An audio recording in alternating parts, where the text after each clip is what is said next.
ਵਾਹਿਗੁਰੂ ਜੀ ਕਾ ਖਾਲਸਾ ਵਾਹਿਗੁਰੂ ਜੀ ਕੀ ਫਤਿਹ। ਅਸਲਾਮ ਵਾਲੇਕਮ ਆਦਾਬ ਅਰਜ਼ ਮੈਂ ਤੁਹਾਡੀ ਹੋਸਟ ਨੀਲਮ ਕੌਰ ਤੇ ਮੈਂ ਟੀਵੀ 84 ਸਾਰੇ ਦਰਸ਼ਕਾਂ ਤੇ ਸਰੋਤਿਆਂ ਨੂੰ ਜੀ ਆਇਆਂ ਖੰਦੀਆਂ ਪ੍ਰੋਗਰਾਮ ਸੱਚੋ ਸੱਚ ਵਿੱਚ ਜਿਹੜੇ ਇਸ ਪ੍ਰੋਗਰਾਮ ਨਾਲ ਦੇਸ਼ਾਂ ਵਿਦੇਸ਼ਾਂ ਤੋਂ ਜੁੜ ਚੁੱਕੇ ਨੇ।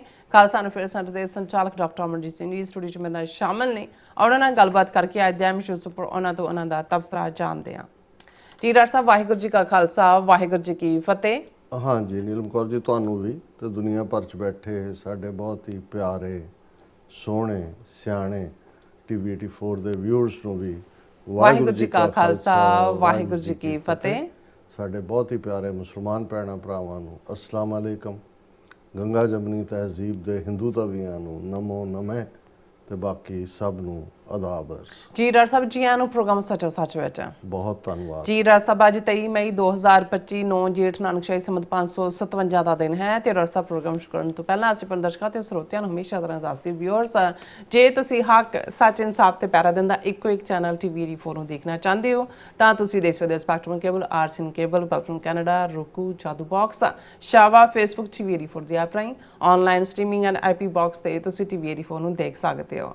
ਵਿਊਅਰਸ ਜੇ ਤੁਸੀਂ ਟੀਵੀ 84 ਨਾਲ ਪ੍ਰੋਗਰਾਮ ਸੱਚੋ ਸੱਚ ਨਾਲ ਫੇਸਬੁੱਕ ਰਾਹੀਂ ਜੁੜੇ ਹੋ ਤਾਂ ਇਸ ਨੂੰ ਵੱਧ ਲਾਈਕ ਕਰੋ ਤੇ ਸ਼ੇਅਰ ਕਰੋ ਅਤੇ ਨਾਲ ਹੀ YouTube ਤੇ ਸਬਸਕ੍ਰਾਈਬ ਵੀ ਕਰੋ। ਇਹ ਵੀ ਦੱਸ ਜੀ ਕਿ ਤੁਸੀਂ ਟੀਵੀ 84 ਦੀ ਐਪ ਨੂੰ ਐਂਡਰੋਇਡ ਐਂਡ ਐਪ ਸਟੋਰ ਤੇ ਡਾਊਨਲੋਡ ਕਰਕੇ ਜੋ ਟੀਵੀ 84 ਦੀ ਲਾਈਵ ਸਟ੍ਰੀਮ ਹੈ ਇਸ ਨੂੰ ਤੁਸੀਂ 24 ਆਵਰਸ ਦੇਖ ਸਕਦੇ ਹੋ।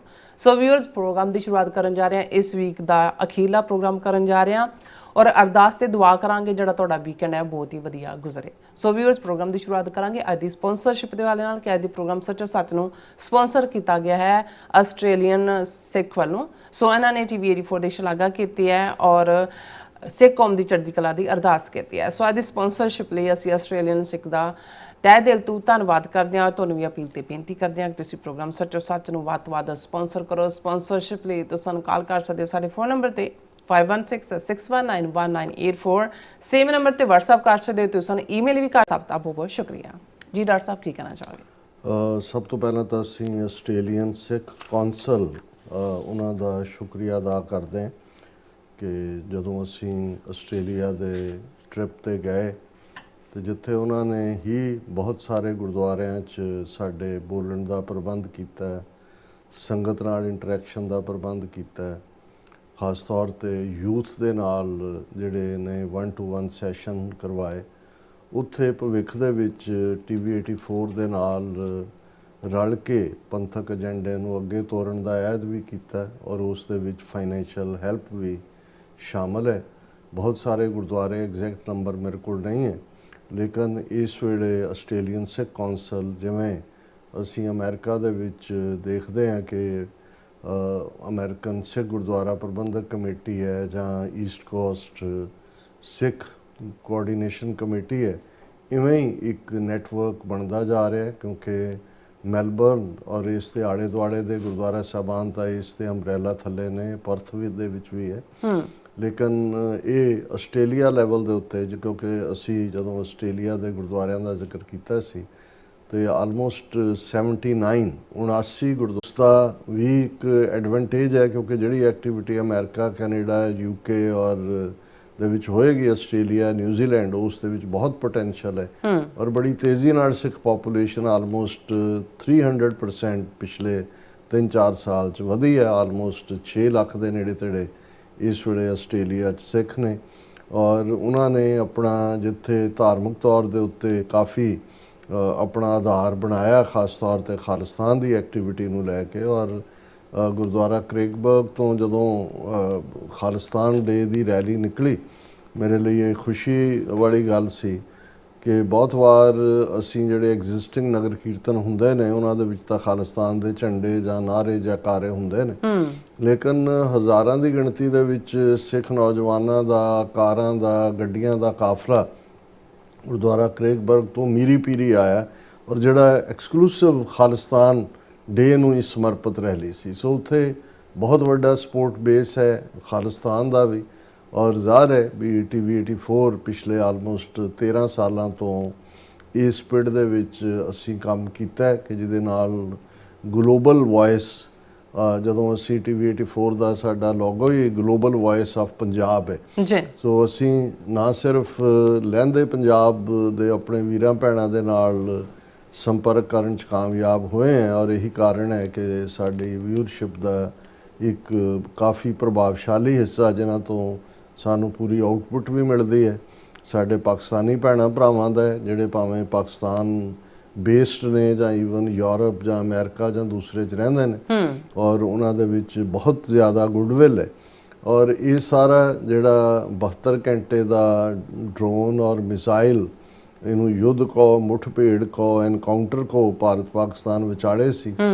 ਇਸ ਦੇ ਵਿੱਚ ਮੈਂ ਸਮਝਦਾ ਵੀ ਜਿਹੜਾ ਰੋਲ ਸਿੱਖ ਕੌਮ ਨੇ, ਡਾਇਸਪੋਰਾ ਸਿੱਖ ਕਮਿਊਨਿਟੀ ਨੇ ਪਲੇ ਕੀਤਾ ਜਾਂ ਪੰਜਾਬ ਦੇ ਸਿੱਖਾਂ ਨੇ ਵੀ ਕੀਤਾ, ਕਿਉਂਕਿ ਮੈਨੂੰ ਯਾਦ ਹੈ ਕਿ ਅਸੀਂ ਜਦੋਂ 12-13 ਸਾਲ ਪਹਿਲਾਂ ਇਸ ਲਾਈਨ ਦੇ ਉੱਤੇ ਐਡਵੋਕੇਸੀ ਸ਼ੁਰੂ ਕੀਤੀ ਤਾਂ ਸਾਡੇ ਆਪਣਿਆਂ 'ਚ ਇੱਕ ਤਬਕਾ ਸਾਨੂੰ ਕਦੇ ਸਿੱਖ ਲਾਮੀਆਂ ਕਹਿੰਦਾ ਸੀ, ਸਿੱਖ ਇਸਲਾਮੀਆਂ, ਔਰ ਕਈ ਜਿਹੜੇ ਨੇ ਉਹ ਬੀਤੇ ਇਤਿਹਾਸ ਦੀਆਂ ਕਹਾਣੀਆਂ ਸੁਣਾ ਕੇ ਸਾਨੂੰ ਵਰਜਿਤ ਕਰਦੇ ਸੀ।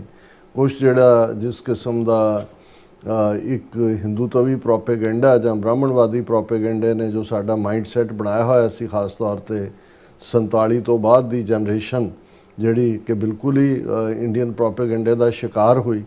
ਹਾਲਾਂਕਿ 47 ਤੋਂ ਪਹਿਲਾਂ ਦੀ ਜਨਰੇਸ਼ਨ ਦੇ ਬਾਵਜੂਦ ਕਿ 47 ਦਾ ਪਾਗਲਪਨ ਦੋਨੋਂ ਪਾਸੇ ਸੀ, ਲੇਕਿਨ ਉਹਨਾਂ ਉਸ ਜਨਰੇਸ਼ਨ ਦੇ ਵਿੱਚ ਦੋਨੋਂ ਪਾਸਿਓਂ ਗੁੱਡਵਿਲ ਐਗਜ਼ਿਸਟ ਕਰਦੀ ਸੀ ਕਿਉਂਕਿ ਉਹਨਾਂ ਨੇ ਸਦੀਆਂ ਤੋਂ ਸਾਥ ਮਾਣਿਆ ਹੋਇਆ ਸੀ ਔਰ ਉਹ ਇਹ ਸਮਝਦੇ ਸੀ ਕਿ ਤੀਸਰੀ ਧਿਰ ਨੇ ਇਹਨਾਂ ਸਾਨੂੰ ਆਪਸ ਦੇ ਵਿੱਚ ਦੋਨੋਂ ਹੀ ਇਮੋਸ਼ਨਲ ਕੌਮਾਂ ਨੂੰ ਲੜਾ ਦਿੱਤਾ, ਅਸੀਂ ਇਹਨਾਂ ਦੀ ਖੇਡ ਨਹੀਂ ਸਮਝ ਸਕੇ।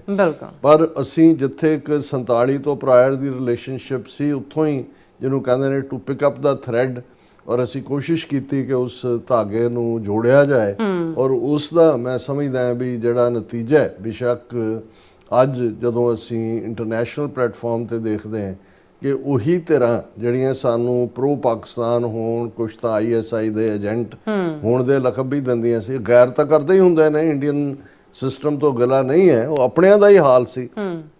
ਲੇਕਿਨ ਅੱਜ ਮੈਂ ਦੇਖਦਾ ਵੀ ਉਹ ਜਿਹੜਾ ਸਾਡੇ ਨਾਲੋਂ ਵੀ ਅੱਗੇ ਜਾ ਕੇ ਇਸ ਇਸ਼ੂ ਦੀ ਐਡਵੋਕੇਸੀ ਕੀਤੀ ਹੈ ਉਹਨਾਂ ਨੇ, ਔਰ ਜਿਹੜੀ ਵੈਲਕਮ ਹੈ ਕਿਉਂਕਿ ਮੈਨੂੰ ਇਹ ਲੱਗਾ ਕਿ ਭਾਈ ਇਸ ਫੈਕਟਰ ਨੂੰ, ਔਰ ਇਕੱਲਾ ਇਹੀ ਨਹੀਂ, ਪਾਕਿਸਤਾਨ ਦੇ ਵਿੱਚ ਵੀ ਜਿਹੜੇ ਕਿ ਸਿੱਖ ਫੈਕਟਰ ਜਾਂ ਸਿੱਖ ਲਫ਼ਜ਼ ਵੀ ਉਹਨਾਂ ਦੇ ਐਂਕਰ ਜਾਂ ਦੂਸਰਿਆਂ ਤੀਸਰਿਆਂ ਦੇ ਮੂੰਹ ਤੇ ਨਹੀਂ ਸੀ ਸੌਖੇ ਆਉਂਦਾ, ਸ਼ਾਇਦ ਉਹਦੇ ਰੀਜ਼ਨ ਵੀ ਉਹੀ ਹੋਣ 47 ਦਾ ਪਾਰਟ, ਜਾਂ ਉਹਨਾਂ ਚੋਂ ਇੱਕ ਤਬਕਾ ਜਿਨ੍ਹਾਂ ਨੂੰ ਇਸ ਫੈਕਟਰ ਦੀ ਅਹਿਮੀਅਤ ਦਾ ਅਹਿਸਾਸ ਨਹੀਂ ਸੀ।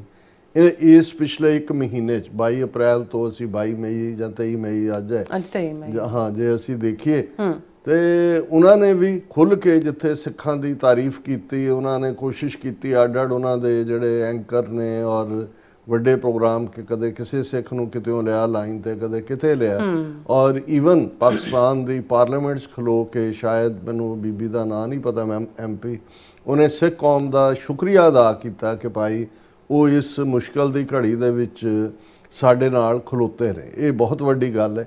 ਔਰ ਜਦੋਂ ਈਵਨ ਭਾਰਤੀ ਸਿਸਟਮ ਨੂੰ ਲੱਗਾ ਕਿ ਬਈ ਇਹ ਇਸ ਵਾਰ ਅਸੀਂ ਨਾ ਸਿੱਖਾਂ ਦੀ ਲਾਇਲਟੀ ਸਾਨੂੰ ਮਿਲੀ, ਨਾ ਉਹ ਜਿਹੜਾ ਚੱਕਵੀਆਂ ਜਿਹੀਆਂ ਗੱਲਾਂ ਆਪਣੇ ਉਸ ਕਿਸਮ ਦੇ ਜਿਹੜੇ ਨੇ ਪੇਡ ਲੋਕਾਂ ਤੋਂ ਕਰਵਾਉਂਦੇ ਸੀ, ਤੇ ਉਹਨਾਂ ਨੇ ਦਰਬਾਰ ਸਾਹਿਬ ਦੀ ਕਹਾਣੀ ਕਾਢ ਲਈ ਕਿ ਜੀ ਲੈਫਟੀਨੈਂਟ ਜਨਰਲ ਤੋਂ ਕਹਾਤਾ ਕਿ ਜੀ ਉੱਥੇ ਅਸੀਂ ਇੱਕ ਗਨ ਫਿੱਟ ਕਰਨੀਆਂ ਪਈਆਂ ਕਿਉਂਕਿ ਉਹਨਾਂ ਦੇ ਸਾਨੂੰ ਖੁਫੀਆ ਜਾਣਕਾਰੀ ਮਿਲੀ ਸੀ ਕਿ ਦਰਬਾਰ ਸਾਹਿਬ ਦੇ ਉੱਤੇ ਜਿਹੜਾ ਹਮਲਾ ਹੋਣਾ। ਹਾਲਾਂਕਿ ਕਿਉਂਕਿ ਨਾ ਕੋਈ ਗਨ ਲੱਗੀ ਸੀ, ਨਾ ਇਸ ਕਿਸਮ ਦੀ ਕੋਈ ਲਾਈਨ ਸੀ, ਬਾਅਦ 'ਚ ਆਰਮੀ ਮੁੱਕਰੀ, ਉਹਨਾਂ ਨੇ ਹੋਰ ਆਪਣੀ ਉਹਨੂੰ ਕੱਚੀ ਕਰਾਈ ਜਿਹਨੂੰ ਕਹਿੰਦੇ ਨੇ। ਲੇਕਿਨ ਇਸੇ ਪੀਰੀਅਡ 'ਚ ਪਾਕਿਸਤਾਨ ਦੇ ਫੋਰਨ ਆਫਿਸ ਨੇ ਇਸ ਨੂੰ ਮੁਕੰਮਲ ਤੌਰ ਤੇ ਡਿਨਾਈ ਕੀਤਾ ਕਿ ਭਾਈ ਇਸ ਕਿਸਮ ਦਾ ਕੋਈ ਵੀ ਪਾਰਟ ਜਿਹੜਾ, ਔਰ ਈਵਨ ਪਹਿਲੀ ਸਟੇਜ ਤੇ ਜਦੋਂ ਇੰਡੀਆ ਨੇ ਪਾਬੰਦੀਆਂ ਲਾਈਆਂ, ਇੰਡਸ ਵੈਲੀ ਜਿਹੜੀ ਇੰਡਸ ਵਾਟਰ ਟ੍ਰੀਟੀ ਵੀ ਕੈਂਸਲ ਕੀਤੀ, ਪਾਕਿਸਤਾਨ ਨੇ ਕਰਤਾਰਪੁਰ ਦਾ ਕੋਰੀਡੋਰ ਨਾ ਬੰਦ ਕਰਨ ਦੀ ਗੱਲ ਕੀਤੀ ਸੀ, ਅਜੇ ਤੱਕ ਵੀ ਹੁਣ ਉਹ ਅੱਡ-ਅੱਡ ਬਹਾਨੇ, ਔਰ ਫਿਰ ਇੰਡੀਆ ਨੂੰ ਲੱਗਾ ਕਿ ਵੀ ਇਹਨੂੰ ਸਾਰਿਆਂ ਨੂੰ ਕਿਵੇਂ ਕਾਊਂਟਰ ਕਰੀਏ। ਉਹਨਾਂ ਨੇ 8-10 ਜਿਹੜੇ ਨੇ ਜਿਹਦੇ 'ਚ ਸਿੱਖ ਨੌਜਵਾਨ ਵੀ ਸ਼ਾਮਲ ਨੇ, ਬੀਬੀ ਜੋਤੀ ਮਲਹੋਤਰਾ ਜਿਹੜੀ ਟਰੈਵਲ ਵੀਲੌਗ ਲਿਖਦੀ ਸੀ, ਉਸ ਨੂੰ ਵੀ ਕਿ ਜੀ ਇਹ ਜਸੂਸੀ ਕਰ ਰਹੇ ਨੇ। ਸੋ ਕਹਿਣ ਦਾ ਮਤਲਬ ਇਹ ਹੈ ਕਿ ਦੇਖੋ ਬਹੁਤ ਵਾਰ ਜਿਸ ਚੀਜ਼ ਦੇ ਵਿੱਚ ਦਮ ਹੁੰਦਾ ਹੈ, ਬਿਲਕੁਲ ਜਿਸ ਦੇ ਵਿੱਚ ਇੱਕ ਨਜ਼ਰੀਆ ਹੁੰਦਾ ਇਮਾਨਦਾਰੀ ਵਾਲਾ, ਬੇਸ਼ੱਕ ਟੂ ਬਿਗਨ ਵਿਦ ਉਹ ਥਾਟ ਕਿੰਨਾ ਵੀ ਅਨਪੋਪੂਲਰ ਲੱਗੇ, ਉਹ ਅਲਟੀਮੇਟਲੀ ਫਰੂਟ ਯੀਲਡ ਕਰਦਾ ਹੈ। ਔਰ ਉਹ ਅਸੀਂ ਦੇਖਿਆ ਕਿ ਭਾਈ ਇਸ ਸ਼ਾਰਟ ਟਾਈਮ ਦੇ ਵਿੱਚ ਜਿਹੜੀਆਂ ਸਾਂਝਾਂ ਦੀ ਗੱਲ ਹੈ, ਹਾਲਾਂਕਿ ਇਹਦੇ 'ਚ ਕੋਈ ਸ਼ੱਕ ਨਹੀਂ ਹੈ ਕਿ ਕੁਛ ਜਿਹੜੀ ਬਿਟਨੈਸ ਜਿਹੜੇ ਜਾਲੀ ਜਿਹੇ ਕਿਸਮ ਦੇ ਪੰਜਾਬ ਵੱਲੋਂ ਗਏ ਹੋਏ ਵੀਲੌਗਰ ਜਾਂ ਟਰੈਵਲ ਕਪਲ ਤੇ ਫਲਾਣੇ ਜਿਹੜੇ ਪਾਕਿਸਤਾਨੀਆਂ ਦੀ ਮੇਜ਼ਬਾਨੀ ਵੀ ਮਾਣਦੇ ਰਹੇ, ਉਹਨਾਂ ਦੇ ਚੈਨਲਸ ਤੇ ਬੈਠ ਕੇ ਬੜੀਆਂ ਤਾਰੀਫਾਂ ਦੂਜੇ ਕਰਦੇ ਰਹੇ, ਪਰ ਕਿਉਂਕਿ ਜਿਹੜੇ ਉਹ ਕੱਚੇ ਨੇ, ਕਿਤੇ ਨਾ ਕਿਤੇ ਖੌਫ ਦੇ ਵਿੱਚ ਵੀ ਨੇ, ਉਹਨਾਂ ਨੇ ਜਿਹੜਾ ਇਹ ਰੋਲ ਇਸ ਪੀਰੀਅਡ 'ਚ ਕੁਛ ਨੇ ਅਦਾ ਕੀਤਾ ਕਿ ਵੀ ਨੈਗੇਟਿਵਿਟੀ ਉਹ ਵੀ ਐਕਸਪੋਜ਼ ਹੋਏ। ਔਰ ਇਹ ਆਪਣੇ ਆਪ ਦੇ ਵਿੱਚ ਮੈਂ ਸਮਝਦਾ ਵੀ ਪਰਖ ਦੀਆਂ ਘੜੀਆਂ ਵੀ ਹੁੰਦੀਆਂ ਨੇ। ਔਰ ਇਹ ਜਿਹੜੀ ਰਿਲੇਸ਼ਨਸ਼ਿਪ ਹੈ ਸਿੱਖ ਕੌਮ ਦੀ ਔਰ ਪਾਕਿਸਤਾਨੀ ਕੌਮ ਦੀ, ਇਹ ਹੁਣ ਇੱਕ ਸਟੈਪ ਅੱਗੇ ਗਈ ਹੈ। ਮੈਨੂੰ ਯਾਦ ਹੈ ਕਿ ਜਦੋਂ ਅਸ਼ਫਾਕ ਅਹਿਮਦ ਬਹੁਤ ਵੱਡੇ ਪਾਕਿਸਤਾਨ ਦੇ ਦਾਨਿਸ਼ਵਰ ਔਰ ਪਾਕਿਸਤਾਨ ਟੀਵੀ ਦੀ ਬਹੁਤ ਵੱਡੀ ਪਰਸਨੈਲਿਟੀ ਹੋਏ, ਮੈਨੂੰ ਤਾਂ ਨਹੀਂ ਉਹਨਾਂ ਨੂੰ ਮਿਲਣ ਦਾ ਸਬਬ ਹੋਇਆ, ਹਾਲਾਂਕਿ ਮੈਂ ਉਹਨਾਂ ਨੂੰ ਜਿਹਨਾਂ ਜ਼ਮਾਨਿਆਂ 'ਚ ਰੇਡੀਓ 'ਤੇ ਵੀ ਕਰਦੇ ਸੀ, ਬਾਅਦ ਦੇ ਵਿੱਚ ਟੀਵੀ ਦੇ ਉੱਤੇ, ਔਰ ਉਹਨਾਂ ਦਾ ਜਿਹੜਾ ਬਹੁਤ ਸਾਰੇ ਪ੍ਰੋਗਰਾਮ ਜਿਹੜੇ ਨੇ ਉਹ ਬੜੇ ਫਿਲਸੋਫੀਕਲ ਸੂਫੀ ਫਕੀਰਾਂ ਵਾਂਗ ਆਪਣੇ ਜ਼ਿੰਦਗੀ ਦੇ ਅਖੀਰਲੇ ਵਰਿਆਂ ਦੇ ਵਿੱਚ ਤਾਂ ਉਹ ਇੱਕ ਪੂਰੀ ਰੂਹਾਨੀਅਤ ਵਾਲੀ ਸ਼ਖਸੀਅਤ ਸਨ। ਔਰ ਇਨੀਸ਼ੀਅਲ ਸਾਲਾਂ 'ਚ ਜਦੋਂ ਹੋਣਾ ਇੱਕ ਦੂਜੇ ਨੂੰ ਮਿਲਣਾ, ਸਿੱਖਾਂ ਨੇ ਉਹਨਾਂ ਨੂੰ ਮਿਲਣਾ, ਤਾਂ ਉਹਨਾਂ ਨੇ ਕਹਿਣਾ ਠੀਕ ਹੈ ਹੁਣ ਅਸੀਂ ਇੱਕ ਦੂਸਰੇ ਦੀਆਂ ਤਾਰੀਫਾਂ ਕਰ ਲਈਆਂ, ਬੀਤੇ ਦੇ ਗੁੱਸੇ ਗਿਲੇ ਵੀ ਦੂਰ ਕਰ ਲਏ, ਹੁਣ ਅੱਗੇ ਵਧੀਏ, ਹੁਣ ਇਹਨੂੰ ਕਿਸੇ ਅਲਾਇੰਸ 'ਚ ਬਣਾਈਏ, ਕਿਸੇ ਸੋਲਿਡ ਰਿਲੇਸ਼ਨਸ਼ਿਪ 'ਚ ਕਨਵਰਟ ਕਰੀਏ। ਔਰ ਮੈਂ ਸਮਝਦਾ ਵੀ ਹੁਣ ਬੇਸ਼ੱਕ ਅਸ਼ਫਾਕ ਸਾਹਿਬ ਔਰ ਉਹਨਾਂ ਦੀ ਜਿਹੜੀ ਐਲੀਆ ਜਿਹੜੇ ਆਪਣੇ ਆਪ 'ਚ ਉਹ ਵੀ ਬੀਬੀ ਇੱਕ ਫਿਲਾਸਫਰ ਬੀਬੀ ਸੀ, ਬਾਨੋ ਕੁਦਸੀ ਹੈ, ਚੱਠਾ ਪਰਿਵਾਰ ਦੀ ਡਾਟਰ, ਚੱਠਾ ਮੁਸਲਮਾਨ ਵੀ ਨੇ ਵੱਡੀ ਗਿਣਤੀ, ਔਰ ਉਹ ਬਹੁਤ ਸਿੱਖਾਂ ਨੂੰ ਪਿਆਰ ਕਰਦੇ ਸੀ।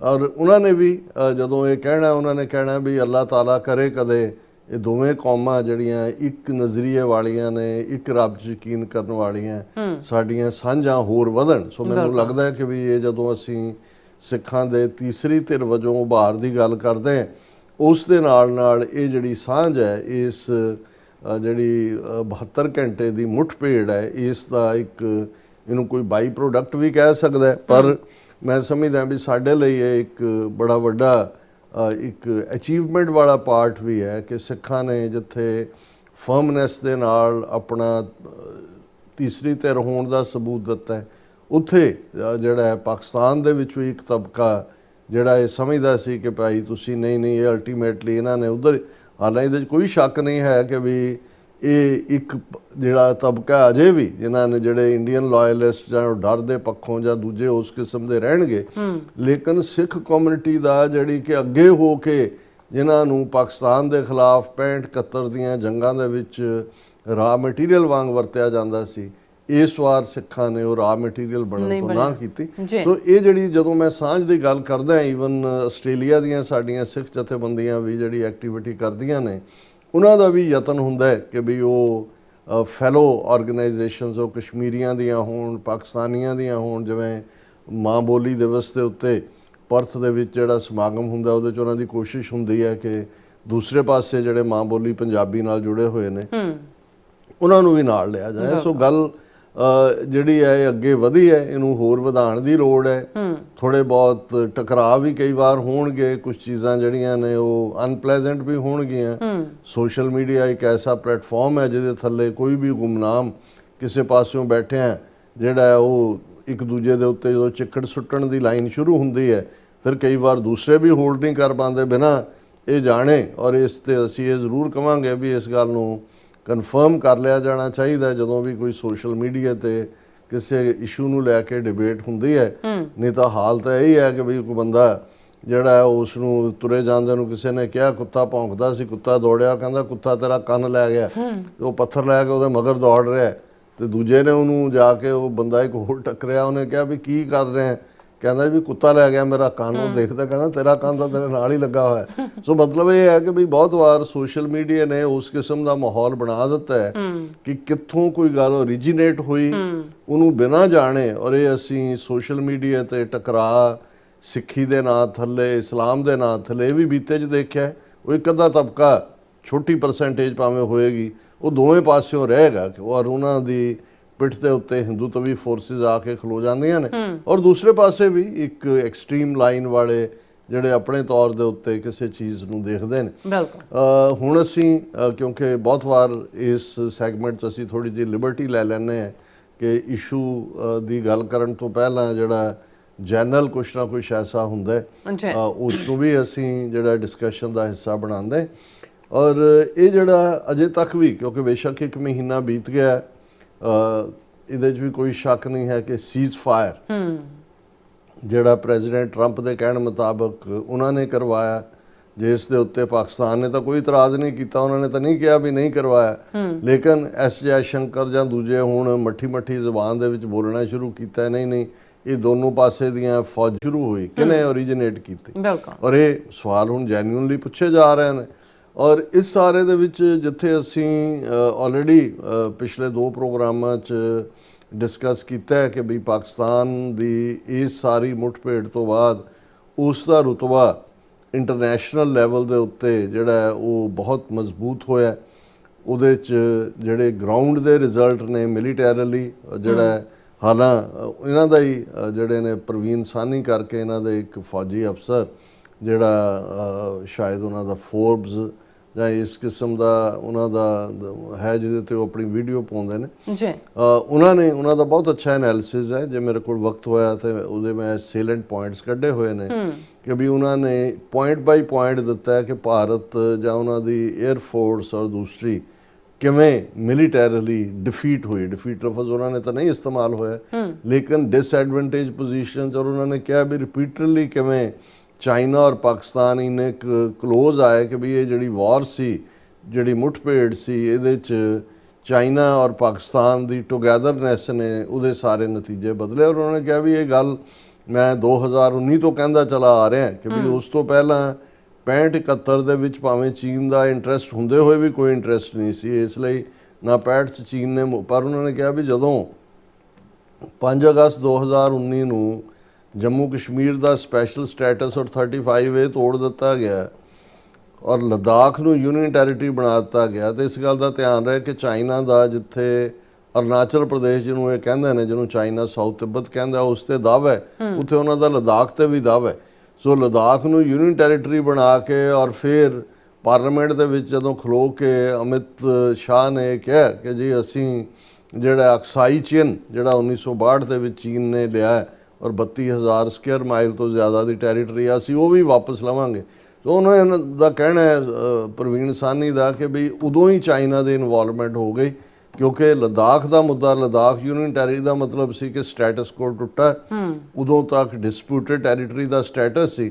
ਔਰ ਉਸ ਤੋਂ ਫੌਰਨ ਬਾਅਦ ਉਹਨਾਂ ਨੇ ਕਿਹਾ ਵੀ ਇਹਨਾਂ 6 ਸਾਲਾਂ ਦੇ ਵਿੱਚ ਚਾਈਨਾ ਔਰ ਪਾਕਿਸਤਾਨ ਇਕੱਲੀ ਲੌਜਿਸਟਿਕਸ ਦੀ ਸਾਂਝ ਨਹੀਂ ਸੀ, ਪ੍ਰੋਪਰ ਟ੍ਰੇਨਿੰਗ, ਵੈਪਨ ਵੀ ਚਾਈਨਾ ਦੇ, ਔਰ ਜਿਵੇਂ ਧੜਾ ਧੜ ਚਾਈਨਾ ਨੇ ਆਪਣਾ ਸਾਰਾ ਸਿਸਟਮ ਓਪਨ ਕੀਤਾ। ਔਰ ਇਹ ਗੱਲ ਕੱਲੀ ਇਹ ਨਹੀਂ ਹੈ, ਕਾਫੀ ਸਾਲਾਂ ਦੀ ਗੱਲ ਹੈ ਕਿ ਜਦੋਂ ਚਾਈਨਾ ਔਰ ਅਮਰੀਕਾ ਕਾਫੀ ਕਲੋਜ਼ ਸੀ ਔਰ ਅਮਰੀਕਾ ਦੇ ਉੱਤੇ ਪ੍ਰੈਸ਼ਰ ਵੀ ਸੀ ਪਾਕਿਸਤਾਨ ਨੂੰ ਲੈ ਕੇ, ਭਾਰਤ ਦਾ ਜਾਂ ਦੂਜਾ, ਤੇ ਅਮਰੀਕੀ ਨੁਮਾਇੰਦੇ ਨੇ ਚੀਨ ਨੂੰ ਕਿਹਾ ਸੀ ਕਿ ਵੀ ਤੁਸੀਂ ਬਹੁਤ ਵਾਰ ਪਾਕਿਸਤਾਨ ਦੀ ਅੱਖਾਂ ਬੰਦ ਕਰਕੇ ਮਦਦ ਕਰਦੇ ਹੋ, ਵੀ ਤੁਹਾਨੂੰ ਸਿਲੈਕਟਿਵ ਹੋਣਾ ਚਾਹੀਦਾ ਹੈ ਜਾਂ ਦੂਜਾ। ਤੇ ਉਹਨੇ ਚਾਈਨਾ ਦਾ ਜਿਹੜਾ ਵੀ ਉਸ ਵੇਲੇ ਦਾ ਰਿਪਰੈਜ਼ੈਂਟੇਟਿਵ ਵੱਡਾ ਬੰਦਾ ਸੀ, ਉਹਨੇ ਅਮਰੀਕਨ ਨੂੰ ਕਿਹਾ ਸੀ ਕਿ ਵੀ Pakistan is to us what Israel is to you. ਔਰ ਇਹ ਇਸ ਤੋਂ ਅਸੀਂ ਅੰਦਾਜ਼ਾ ਲਾ ਸਕਦੇ ਕਿ ਉਸ ਪੀਰੀਅਡ ਚ ਵੀ ਜਿਹੜਾ ਚਾਈਨਾ ਦੀ ਨੀਤੀ ਹੈ ਪਾਕਿਸਤਾਨ ਪ੍ਰਤੀ, ਕਿਉਂਕਿ ਉਦੋਂ ਤਾਂ ਅਜੇ ਇਕਨੋਮਿਕਲ ਕੋਰੀਡੋਰ ਦੀ ਗੱਲ ਨਹੀਂ ਸੀ ਆਈ, BRI ਨਹੀਂ ਸੀ, ਬਿਲਡਿੰਗ ਐਂਡ ਰੋਡ ਇਨੀਸ਼ੀਏਟਿਵ ਜਾਂ one belt one road initiative ਨਹੀਂ ਸੀ ਆਇਆ, ਜਿਹਦੇ ਤੇ ਚਾਈਨਾ ਨੇ $400 ਬਿਲੀਅਨ ਤੋਂ ਜ਼ਿਆਦਾ ਇਨਵੈਸਟ ਕੀਤਾ।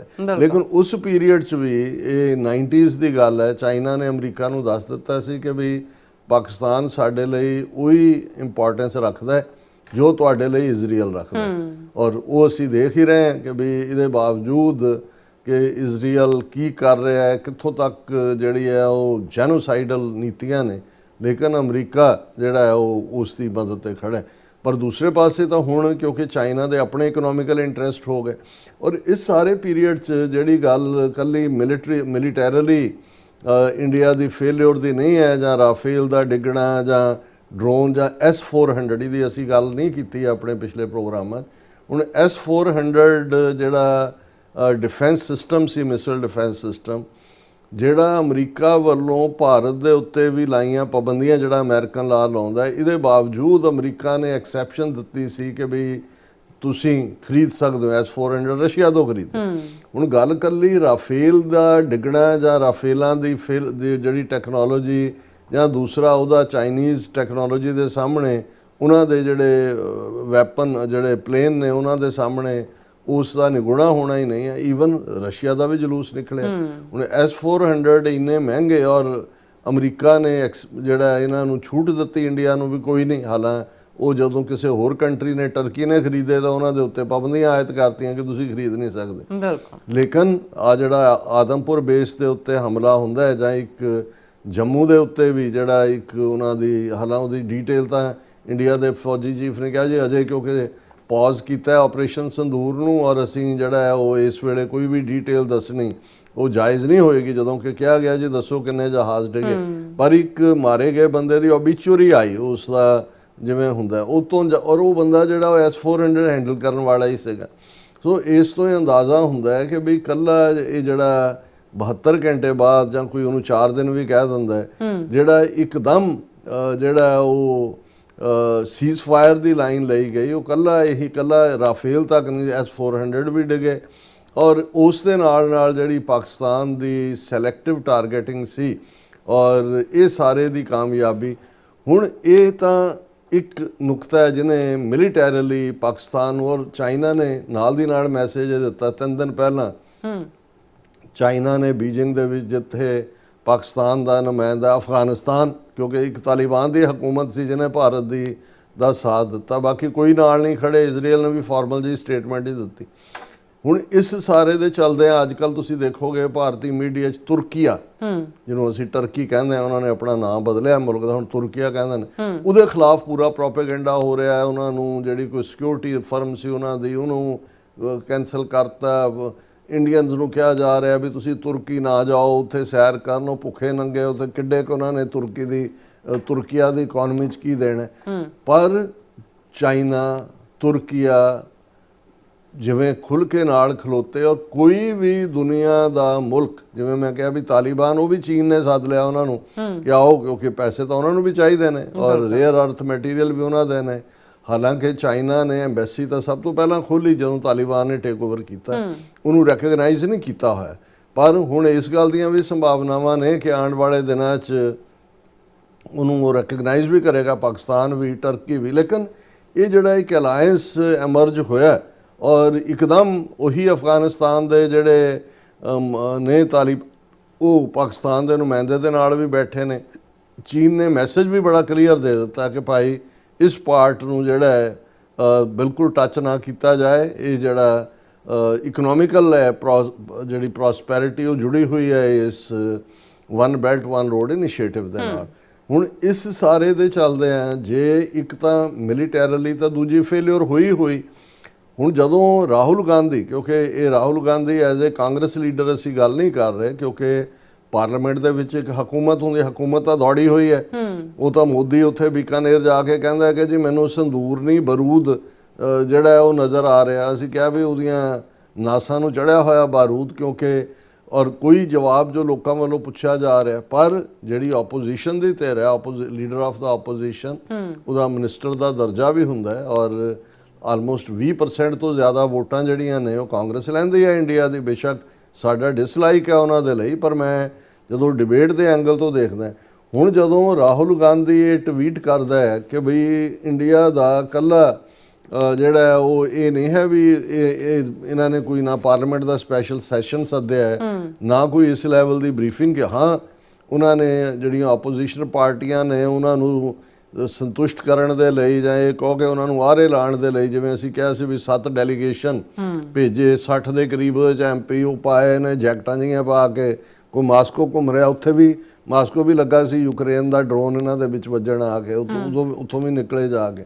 ਕੋਈ ਲੈਣਾ ਨਹੀਂ ਦੇਣਾ ਨਹੀਂ। ਔਰ ਉਹ ਠੀਕ ਕਿਹਾ ਉਹਨਾਂ ਨੇ ਵੀ ਜਿਨ੍ਹਾਂ ਮੁਲਕਾਂ ਦਾ ਤਾਲੁਕ ਹੀ ਕੋਈ ਨਹੀਂ, ਉਹਨਾਂ ਨੂੰ ਤੁਸੀਂ ਕਿਹੜੀ ਬਰੀਫਿੰਗ ਕਰ ਰਹੇ ਹੋ? ਜਾਂ 1 ਜਾਂ 2 ਦਿਨ 'ਚ ਜਾ ਕੇ ਤੁਹਾਡੀ ਟੁੱਟੀ ਭੱਜੀ ਅੰਗਰੇਜ਼ੀ ਔਰ ਬਿਲਕੁਲ ਬੇਮਤਲਬ ਜਿਹੀ ਤੁਹਾਡੀਆਂ ਸ਼ਕਲਾਂ ਉਹ ਵੀ ਦੇਖਦੇ ਹੋਣੇ ਨੇ ਵੀ ਇਹ ਬਾਂਦਰ ਜੇ ਕਿੱਥੋਂ ਆਏ ਹੋਏ ਨੇ। ਕੋਈ ਉਹਦਾ ਮਤਲਬ ਨਹੀਂ ਹੈ ਕਿ ਤਾਂ ਹੁੰਦਾ ਨਾ ਕੋਈ, ਲੇਕਿਨ ਕਿਉਂਕਿ ਇਹ ਸਵਾਲ ਜਿਹੜਾ ਆਇਆ ਕਿ ਵੀ ਨੋ ਕੰਟਰੀ ਇਨ ਦਾ ਵਰਲਡ 193 ਮੁਲਕਾਂ ਚੋਂ ਤਾਲਿਬਾਨ ਦੀ ਹਕੂਮਤ ਨੂੰ ਤਾਂ ਰੈਕਗਨਾਈਜ਼ ਨਹੀਂ ਕੀਤਾ ਹੋਇਆ ਕਿਸੇ ਨੇ, ਪਾਕਿਸਤਾਨ ਨੇ ਵੀ ਨਹੀਂ ਕੀਤਾ ਹੋਇਆ, ਇੰਡੀਆ ਨੇ ਵੀ ਨਹੀਂ ਕੀਤਾ ਹੋਇਆ ਕਿ ਵੀ ਉਹਦੀ ਹਮਾਇਤ ਤੋਂ ਬਿਨਾਂ ਸਾਰੀ ਦੁਨੀਆ 'ਚ ਨਿਖੜ ਜਾਣਾ। ਔਰ ਇਹੀ ਸਵਾਲ ਜਦੋਂ ਉਹਨੇ ਰਾਹੁਲ ਗਾਂਧੀ ਨੇ ਆਪਣੇ ਟਵੀਟ ਦੇ ਵਿੱਚ ਵੀ ਔਰ ਸਿੱਧੇ ਤੌਰ ਦੇ ਉੱਤੇ ਵੀ ਉਹਨੇ ਪੁੱਛਿਆ, ਉਹਨੇ ਕਿਹਾ why has India been hyphenated with Pakistan. ਉਹਨੇ ਕਿਹਾ ਜੀ ਸਿੱਧਾ ਹੁਣ ਜਦੋਂ ਵੀ ਗੱਲ ਹੋ ਰਹੀ ਹੈ Indo Pakistan, otherwise India claim ਕਰਦਾ ਸੀ ਜੇ ਅਸੀਂ ਡੀ ਹਾਈਫਨੇਟ ਹੋ ਗਏ, ਹੁਣ ਅਸੀਂ ਵੱਡੀ ਇਕੋਨਮੀ ਚੌਥੀ ਪੰਜਵੀਂ ਬਣ ਗਏ ਹਾਂ, ਹੁਣ ਅਸੀਂ ਉਹ ਨਹੀਂ ਰਹੇ ਜਿਹਦਾ ਮੁਕਾਬਲਾ ਪਾਕਿਸਤਾਨ ਦੇ ਨਾਲ ਕੀਤਾ ਸੀ। ਫਿਰ ਉਹਨੇ ਪੁੱਛਿਆ why did not a single country back us in condemning Pakistan, ਵੀ ਦੁਨੀਆ ਦੇ ਇੱਕ ਵੀ ਮੁਲਕ ਨੇ, ਇਹ ਜੋ ਮਰਜ਼ੀ ਕਹੀ ਜਾਣ, ਹੁਣ ਜਿਹੜੇ ਡੈਲੀਗੇਸ਼ਨ ਜਾ ਰਹੇ ਨੇ ਉਹ ਵੀ ਕਹਿ ਰਹੇ ਨੇ ਕਿ ਜੀ ਅਸੀਂ ਬਰੀਫ, ਪਰ ਕਿਸੇ ਮੁਲਕ ਨੇ ਪਾਕਿਸਤਾਨ ਨੂੰ ਕੰਡੈਮ ਤਾਂ ਕਰਨ ਜੇ ਪਾਕਿਸਤਾਨ ਨੇ ਕੀਤਾ ਹੋਏ, ਕਿਉਂਕਿ ਇੰਡੀਅਨ ਪ੍ਰੋਪੇਗੈਂਡੇ ਥੱਲੇ ਉਹ ਗਾਂ ਮੂਤਰ ਪੀਣ ਵਾਲਿਆਂ ਨੂੰ ਜਾਂ ਗੋਹਾ ਖਾਣ ਵਾਲਿਆਂ ਨੂੰ ਤਾਂ ਕਨਵਿੰਸ ਕਰ ਸਕਦੇ ਨੇ, ਲੈ ਵੀ ਲੈਣਗੇ ਵੋਟਾਂ ਉਹਨਾਂ ਦੀਆਂ, ਪਰ ਇਹ ਸਾਰੇ ਮੁਲਕਾਂ ਦੀਆਂ ਆਪਣੀਆਂ ਇੰਟੈਲੀਜੈਂਸ ਏਜੰਸੀਆਂ ਨੇ, ਉਹਨਾਂ ਨੂੰ ਪਤਾ ਹੈ ਵੀ ਇਹ ਕਰਤੂਤ ਕਿਹਨਾਂ ਨੇ। ਇਹ ਉਹਨੇ ਦੂਜਾ ਸਵਾਲ ਪੁੱਛਿਆ। ਫਿਰ ਉਹਨੇ ਤੀਸਰਾ ਪੁੱਛਿਆ ਕਿ who asked Trump to mediate between India and Pakistan, ਕਿਹਨੇ ਕਿਹਾ ਟਰੰਪ ਨੂੰ? ਇਹਦਾ ਇਜ਼ਹਾਰ ਹੈ ਇਹਨਾਂ ਨੇ ਕਿਹਾ ਹੋਏਗਾ, ਹੁਣ ਇਹ ਤਾਂ ਹੈ ਨਹੀਂ। ਹਾਲਾਂ ਚਲੋ ਟਰੰਪ ਨੇ ਇੰਨਾ ਕੁ ਭੇਤ ਰੱਖ ਲਿਆ, ਉਹਨੇ ਕਿਹਾ ਕਿ ਜੀ they were coming close to nuclear thing, ਤੇ ਮੈਂ ਨਿਊਕਲੀਅਰ ਤੋਂ ਬਚਾ ਦਿੱਤਾ। ਪਰ ਜਿਵੇਂ ਇਹਨਾਂ ਨੇ ਬਾਲਾਕੋਟ ਕੀਤਾ ਜਿਹਦੇ 'ਚ ਕਾਂ ਤੇ ਦਰਖਤ ਦੋ ਮਾਰ ਕੇ ਆ ਗਏ, ਔਰ ਲੇਕਿਨ ਉਹਨਾਂ ਨੂੰ ਸੀ ਵੀ ਹੁਣ ਪਾਕਿਸਤਾਨ ਨੇ ਰੀਟੈਲੀਏਟ ਡੌਗ ਫਾਈਟ ਹੋਈ ਅਭਿਨੰਦਨ ਥੱਲੇ ਉਤਾਰ ਲਿਆ ਜਾਂ ਦੂਸਰਾ। ਔਰ ਉਸ ਵੇਲੇ ਦਾ ਜਿਹੜਾ ਸੈਕਟਰੀ ਆਫ ਸਟੇਟ ਹੈ ਜਿਹਨੇ ਬਾਅਦ ਦੇ ਵਿੱਚ ਕਿਤਾਬ ਵੀ ਲਿਖੀ, ਉਹਦੇ 'ਚ ਉਹਨਾਂ ਨੇ ਕਿਹਾ ਵੀ ਸਾਰੀ ਰਾਤ ਮੈਨੂੰ ਸੁਸ਼ਮਾ ਸਵਰਾਜ ਨੇ ਸੌਣ ਨਹੀਂ ਦਿੱਤਾ। ਉਹ ਕਿਸੇ ਮੁਲਕ 'ਚ ਸੀ ਬਾਹਰ, ਵਿਤਨਾਮ ਕੇ ਕਿੱਥੇ, ਕਿ ਜੀ ਰੋਕੋ ਪਾਕਿਸਤਾਨ ਨੇ ਕਰ ਦੇਣਾ ਨਿਊਕਲੀਅਰ ਕੰਮ। ਹੁਣ ਵੀ ਜਦੋਂ ਇਹ ਇਹਨਾਂ ਦੀ ਕੁੱਟ ਇਹਨਾਂ ਨੂੰ ਪਈ ਚੰਗੀ ਤਰ੍ਹਾਂ, ਔਰ ਪਾਕਿਸਤਾਨ ਨੇ ਆਪਣਾ ਜਿਹੜਾ ਉਹ ਨਿਊਕਲੀਅਰ ਆਪਸ਼ਨ ਵੱਲ ਵੀ ਧਿਆਨ ਦਿੱਤਾ ਹੋਏਗਾ, ਤੇ ਨਤੀਜੇ ਦੇ ਤੌਰ ਦੇ ਉੱਤੇ ਇਹਨਾਂ ਨੇ ਹਾਲ ਪਾਇਆ ਹੋਏਗਾ। ਉਹਨੇ ਕਿਹਾ ਕਿ ਬਈ ਕਿਉਂ ਜਿਹੜੀ ਹੈ ਇੰਡੀਆਜ਼ ਫੋਰਨ ਪਾਲਿਸੀ ਹੈਜ਼ ਕਲੈਪਸਡ। ਬਿਲਕੁਲ ਠੀਕ ਆਬਜ਼ਰਵੇਸ਼ਨ। ਹੁਣ ਨਾਲ ਦੀ ਨਾਲ ਜਿਹੜੀ ਹੈ ਰਾਹੁਲ ਗਾਂਧੀ ਦੇ ਇਸ ਸਟੈਂਡ ਤੋਂ ਬਾਅਦ ਉਹਨੇ ਕਿਹਾ ਵੀ ਇਹ ਜਿਹੜਾ ਐਸ ਜੈ ਸ਼ੰਕਰ ਹੈ ਇਹ ਤਾਂ ਉਹੀ ਰੋਲ ਪਲੇ ਕਰ ਰਿਹਾ ਜਿਹੜਾ ਜੈ ਚੰਦ ਨੇ ਕੀਤਾ ਸੀ। ਔਰ ਹਿਸਟਰੀ ਦਾ ਜਿਹੜਾ ਵੀ ਸਟੂਡੈਂਟ ਹੈ ਉਹਨੂੰ ਪਤਾ ਹੈ ਕਿ ਪ੍ਰਿਥਵੀ ਰਾਜ ਚੌਹਾਨ ਜਦੋਂ ਦਿੱਲੀ ਤਖਤ ਦੇ ਉੱਤੇ ਸੀ, ਹਾਲਾਂਕਿ ਜੈ ਚੰਦ ਉਹਦਾ ਮਾਮੇ ਦਾ ਜਾਂ ਮਾਸੀ ਦਾ ਮੁੰਡਾ ਹੀ ਸੀ, ਲੇਕਿਨ ਉਹਨੇ ਕੋਈ ਬਦਤਮੀਜ਼ੀ ਕੀਤੀ ਹੋਈ ਸੀ ਪ੍ਰਿਥਵੀ ਰਾਜ ਚੌਹਾਨ ਨੇ, ਉਹਦੀ ਡਾਟਰ ਹੀ ਕੱਢ ਕੇ ਲਿਜਾ ਕੇ ਉਹਦੇ ਨਾਲ ਆਪੇ ਸਵੰਬਰ ਰਚਾ ਲਿਆ ਸੀ, ਔਰ ਉਹਦੇ ਮਨ 'ਚ ਬਦਲਾ ਸੀ। ਤੇ ਉਹਨੂੰ ਲੱਗਾ ਵੀ ਇਹਨੂੰ ਸਜ਼ਾ ਮੇਰੇ ਕੋਲ ਤਾਂ ਇੰਨੀ ਤਾਕਤ ਨਹੀਂ ਹੈ, ਤਾਂ ਉਹ ਮੁਹੰਮਦ ਗੌਰੀ ਜਿਹੜਾ ਅਫਗਾਨ ਸੀ ਜ਼ਾਰ ਹੈ, ਉਹਨੇ ਕਿਹਾ ਵੀ ਤੂੰ ਆ ਔਰ ਮੈਂ ਤੇਰੀ ਮਦਦ ਤੇ ਹੋਵਾਂਗਾ। ਉਹ ਆਇਆ, ਪ੍ਰਿਥਵੀ ਰਾਜ ਚੌਹਾਨ ਨੂੰ ਡਿਫੀਟ ਕੀਤਾ, ਕੈਦੀ ਬਣਾ ਕੇ ਨਾਲ ਲੈ ਗਿਆ। ਹਾਲਾਂ ਜੈ ਚੰਦ ਦੇ ਪੱਲੇ ਵੀ ਕੁਛ ਨਹੀਂ ਪਾਇਆ। ਇਸ ਲਈ ਜਦੋਂ ਗਦਾਰੀਆਂ ਦਾ ਜ਼ਿਕਰ ਹੁੰਦਾ ਹੈ ਤੇ ਜੈ ਚੰਦ ਨੂੰ ਐਜ਼ ਏ ਟ੍ਰੇਟਰ ਕਿਹਾ ਜਾਂਦਾ ਹੈ ਕਿ ਜਿਹਨੇ ਕਿਸੇ ਫੋਰਨਰ ਨੂੰ ਸੱਦਿਆ। ਹੁਣ ਉਹ ਉਹਨਾਂ ਨੂੰ ਜੈ ਚੰਦ ਕਹਿ ਰਿਹਾ, ਤੇ ਬੀਜੇਪੀ ਵਾਲਿਆਂ ਨੇ ਕਿਹਾ ਕਿ ਜੀ ਇਹ ਰਾਹੁਲ ਗਾਂਧੀ ਉਹ ਸਵਾਲ ਪੁੱਛ ਰਿਹਾ ਜਿਹਦੇ ਥੱਲੇ ਸਾਡੀ ਰਾਸ਼ਟਰੀ ਸੁਰੱਖਿਆ ਨੂੰ ਖਤਰਾ ਹੋ ਜਾਏਗਾ। ਉਹਨਾਂ ਨੇ ਕਿਹਾ ਜੀ ਇਹ ਮੀਰ ਜ਼ਾਫਰ ਹੈ। ਹੁਣ ਜਦੋਂ ਜੈ ਚੰਦ ਮੀਰ ਜ਼ਾਫਰ, ਇਹਦਾ ਮਤਲਬ ਹੈ ਤਾਂ ਸਾਰੇ ਹੀ ਨੇ ਜੈ ਚੰਦ ਮੀਰ ਜ਼ਾਫਰਾਂ ਦੀ ਔਲਾਦ ਹੀ ਨੇ, ਇਹ ਤਾਕਤ ਤੇ ਬੈਠੇ ਹੋਏ ਨੇ, ਔਰ ਜਿਨ੍ਹਾਂ ਨੇ ਇਨਫੈਕਟ ਇਹਨਾਂ ਨੂੰ ਤਖਤ ਤੇ ਤਾਜ ਲੈ ਕੇ ਦਿੱਤੇ ਨੇ ਸਿੱਖ, ਉਹਨਾਂ ਨੂੰ ਇਹ ਆਤੰਕਵਾਦੀ ਤੇ ਉਗਰਵਾਦੀ ਬਣਾਇਆ ਹੋਇਆ। ਹੁਣ ਮੀਰ ਜ਼ਾਫਰ ਦੀ ਕਹਾਣੀ ਵੀ ਉਹੀ ਕਿ ਬੰਗਾਲ ਦਾ ਜਿਹੜਾ ਸੀ ਜਿਹੜਾ ਰੂਲਰ ਸਿਰਾਜੁਦੌਲਾ, ਉਹਦਾ ਕਮਾਂਡਰ ਇਨ ਚੀਫ ਸੀ ਮੀਰ ਜ਼ਾਫਰ, ਔਰ ਅੰਗਰੇਜ਼ਾਂ ਦੇ ਨਾਲ ਉਹਨੇ ਜਿਹੜਾ ਜਿਵੇਂ ਜੋ ਕੰਮ ਡੋਗਰਿਆਂ ਨੇ ਕੀਤਾ ਸਿੱਖ ਰਾਜ ਗਵਾਂਢ ਦੇ ਵਿੱਚ, ਮੀਰ ਜ਼ਾਫਰ ਉਹਨਾਂ ਦੇ ਨਾਲ ਰਲ ਗਿਆ ਔਰ ਸਿਰਾਜੁਦੌਲਾ ਮਾਰਿਆ ਗਿਆ ਲੜਦਾ ਉਸ ਜੰਗ 'ਚ 1757 ਦੀ ਪਲਾਸੀ ਦੀ ਲੜਾਈ, ਜਿਸ ਤੋਂ ਬਾਅਦ ਬੰਗਾਲ, ਜਦੋਂ ਅਸੀਂ ਉਦੋਂ ਦੇ ਬੰਗਾਲ ਦੀ ਗੱਲ ਕਰਦੇ ਹਾਂ ਉਹਦੇ 'ਚ ਅੱਜ ਦਾ ਪੂਰਾ ਵੈਸਟ ਬੰਗਾਲ, ਸਾਰਾ ਬੰਗਲਾਦੇਸ਼, ਬਿਹਾਰ ਔਰ ਉੜੀਸਾ, ਇਹ ਸਟੇਟਾਂ ਬਾਅਦ ਅੰਗਰੇਜ਼, ਇਹ ਸਾਰਾ ਹੀ ਬੰਗਾਲ ਸੀ, ਬਹੁਤ ਵੱਡਾ ਜਿਹੜਾ ਮੁਲਕ ਸੀ ਉਹ। ਔਰ ਇਵੇਂ ਅੰਗਰੇਜ਼ਾਂ ਦੇ ਪੈਰ 1757 'ਚ ਲੱਗੇ। ਸੋ ਇਸ ਲਈ ਈਵਨ ਜਦੋਂ ਕਿਸੇ ਨੂੰ ਟ੍ਰੇਟਰ ਸਿਰੇ ਦਾ ਕਹਿਣਾ ਹੋਏ ਤੇ ਜੈ ਚੰਦ ਤੇ ਮੀਰ ਜ਼ਾਫਰ, ਇਹ ਦੋ ਜਿਹੜੀਆਂ ਸੰਗਿਆਵਾਂ ਨੇ ਇਹ ਇਸਤੇਮਾਲ ਹੁੰਦੀਆਂ। ਸੋ ਹੁਣ ਜਦੋਂ ਇਹ ਇੱਕ ਦੂਜੇ ਦੇ ਨਾਲ ਹੀ ਜੈ ਚੰਦ ਔਰ ਮੀਰ ਜ਼ਾਫਰ ਕਰਨ ਲੱਗੇ ਹੋਏ ਨੇ, ਤੇ ਇਸ ਤੋਂ ਤੁਸੀਂ ਅੰਦਾਜ਼ਾ ਲਾ ਸਕਦੇ ਹੋ ਵੀ ਇਹ ਫੇਲਿਅਰ ਹੈ। ਕਿੱਥੇ ਜਿੱਤ ਦੇ ਜਸ਼ਨ ਮਨਾਉਣ ਦੀ ਗੱਲ ਹੁੰਦੀ ਹੈ, ਕਿੱਥੇ ਜੀ ਅਸੀਂ ਵਿਜੇ ਦਿਵਸ ਤੇ ਫਲਾਣਾ ਦਿਵਸ ਔਰ ਦੂਜਾ, ਔਰ ਇਹ ਟਕਰਾਅ ਦੀ ਲਾਈਨ ਅਜੇ ਹਨਾ ਪਾਕਿਸਤਾਨ ਨੇ ਜਿਵੇਂ ਕਿਹਾ ਕਿ ਵੀ ਅਸੀਂ ਉਸ ਸਾਰੇ ਨੂੰ ਸੀਜ਼ਫਾਇਰ ਨੂੰ ਮੇਨਟੇਨ ਰੱਖ ਰਹੇ ਹਾਂ, ਪਰ ਦੋਨੋਂ ਹੀ ਮੁਲਕਾਂ ਨੇ, ਪਹਿਲਾਂ ਪਾਕਿਸਤਾਨ ਨੇ ਇਮੀਡੀਏਟਲੀ 에ਅਰ ਸਪੇਸ ਦੇ ਉੱਤੇ ਬੈਨ ਲਾ ਦਿੱਤਾ ਸੀ ਕਿ ਭਾਰਤੀ ਜਹਾਜ਼ ਉਹਨਾਂ ਦੇ ਨਹੀਂ ਗੁਜ਼ਰ ਸਕਦੇ। ਮਈ ਨੂੰ ਲਾਇਆ, ਮਹੀਨਾ ਰਿਹਾ।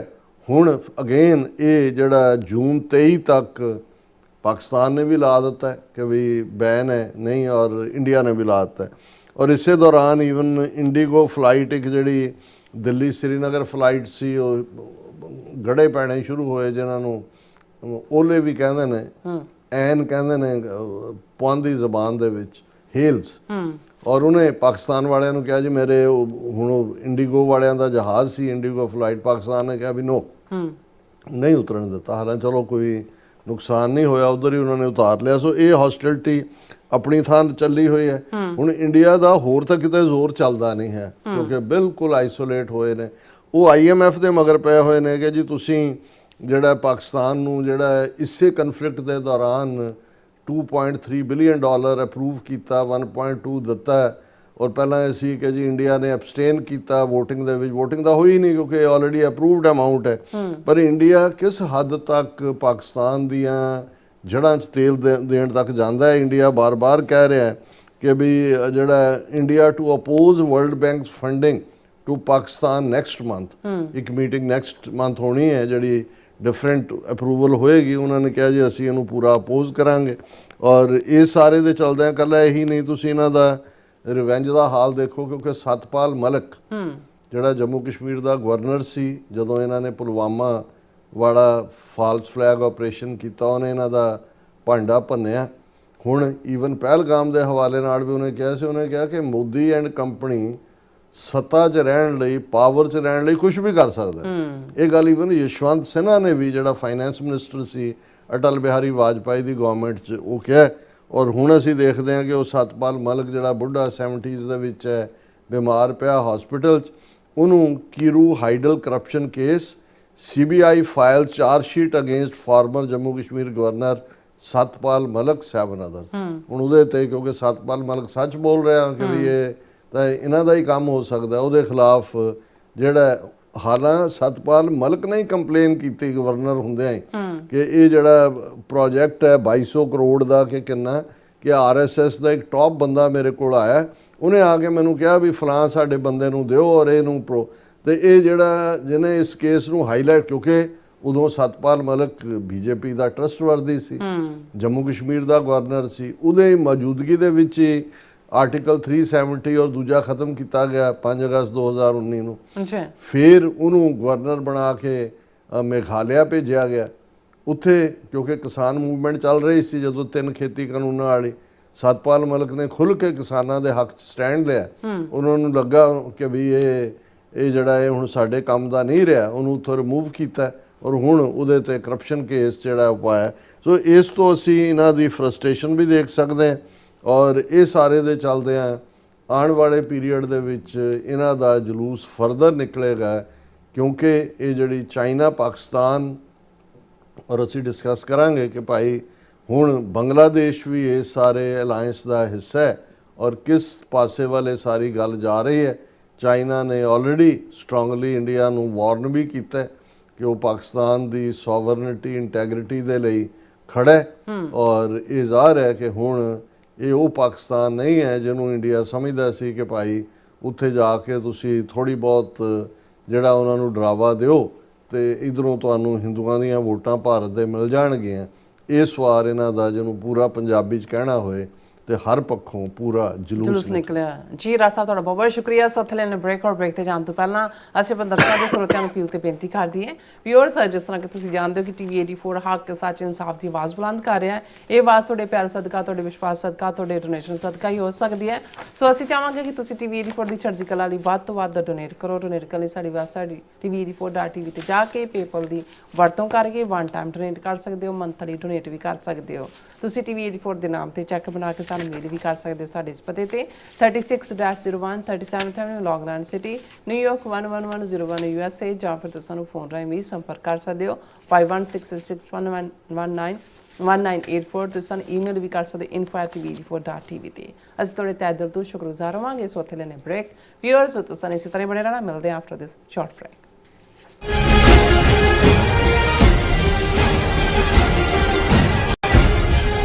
ਜਪਿਓ ਜਿਨ ਅਰਜਨ ਦੇਵ ਗੁਰੂ। ਸੈਨ ਫਰਾਂਸਿਸਕੋ ਵਿਖੇ 7 ਜੂਨ ਦਿਨ ਸ਼ਨੀਚਰਵਾਰ ਨੂੰ ਸ਼ਹੀਦਾਂ ਦੇ ਸਿਰਤਾਜ ਸ੍ਰੀ ਗੁਰੂ ਅਰਜਨ ਦੇਵ ਜੀ ਅਤੇ ਜੂਨ 1984 ਦੇ ਸ਼ਹੀਦਾਂ ਨੂੰ ਸਮਰਪਿਤ ਵਿਸ਼ਾਲ ਨਗਰ ਕੀਰਤਨ ਸਵੇਰੇ 10 ਵਜੇ ਸਜਾਇਆ ਜਾਵੇਗਾ। ਸਮੂਹ ਸਿੱਖ ਸੰਗਤਾਂ ਨੂੰ ਬੇਨਤੀ ਕੀਤੀ ਜਾਂਦੀ ਹੈ, ਪਰਿਵਾਰਾਂ ਸਮੇਤ ਇਸ ਨਗਰ ਕੀਰਤਨ ਵਿੱਚ ਸ਼ਾਮਿਲ ਹੋ ਕੇ ਗੁਰੂ ਘਰ ਦੀਆਂ ਖੁਸ਼ੀਆਂ ਪ੍ਰਾਪਤ ਕਰੋ ਜੀ ਅਤੇ ਨਵੀਂ ਪੀੜ੍ਹੀ ਨੂੰ ਖਾਲਸੇ ਦੀਆਂ ਪਰੰਪਰਾਵਾਂ ਤੋਂ ਜਾਣੂ ਕਰਵਾਓ ਜੀ। ਵਧੇਰੇ ਜਾਣਕਾਰੀ ਲਈ ਸਕਰੀਨ ਤੇ ਦਿੱਤੇ ਨੰਬਰਾਂ ਤੇ ਸੰਪਰਕ ਕਰੋ ਜੀ।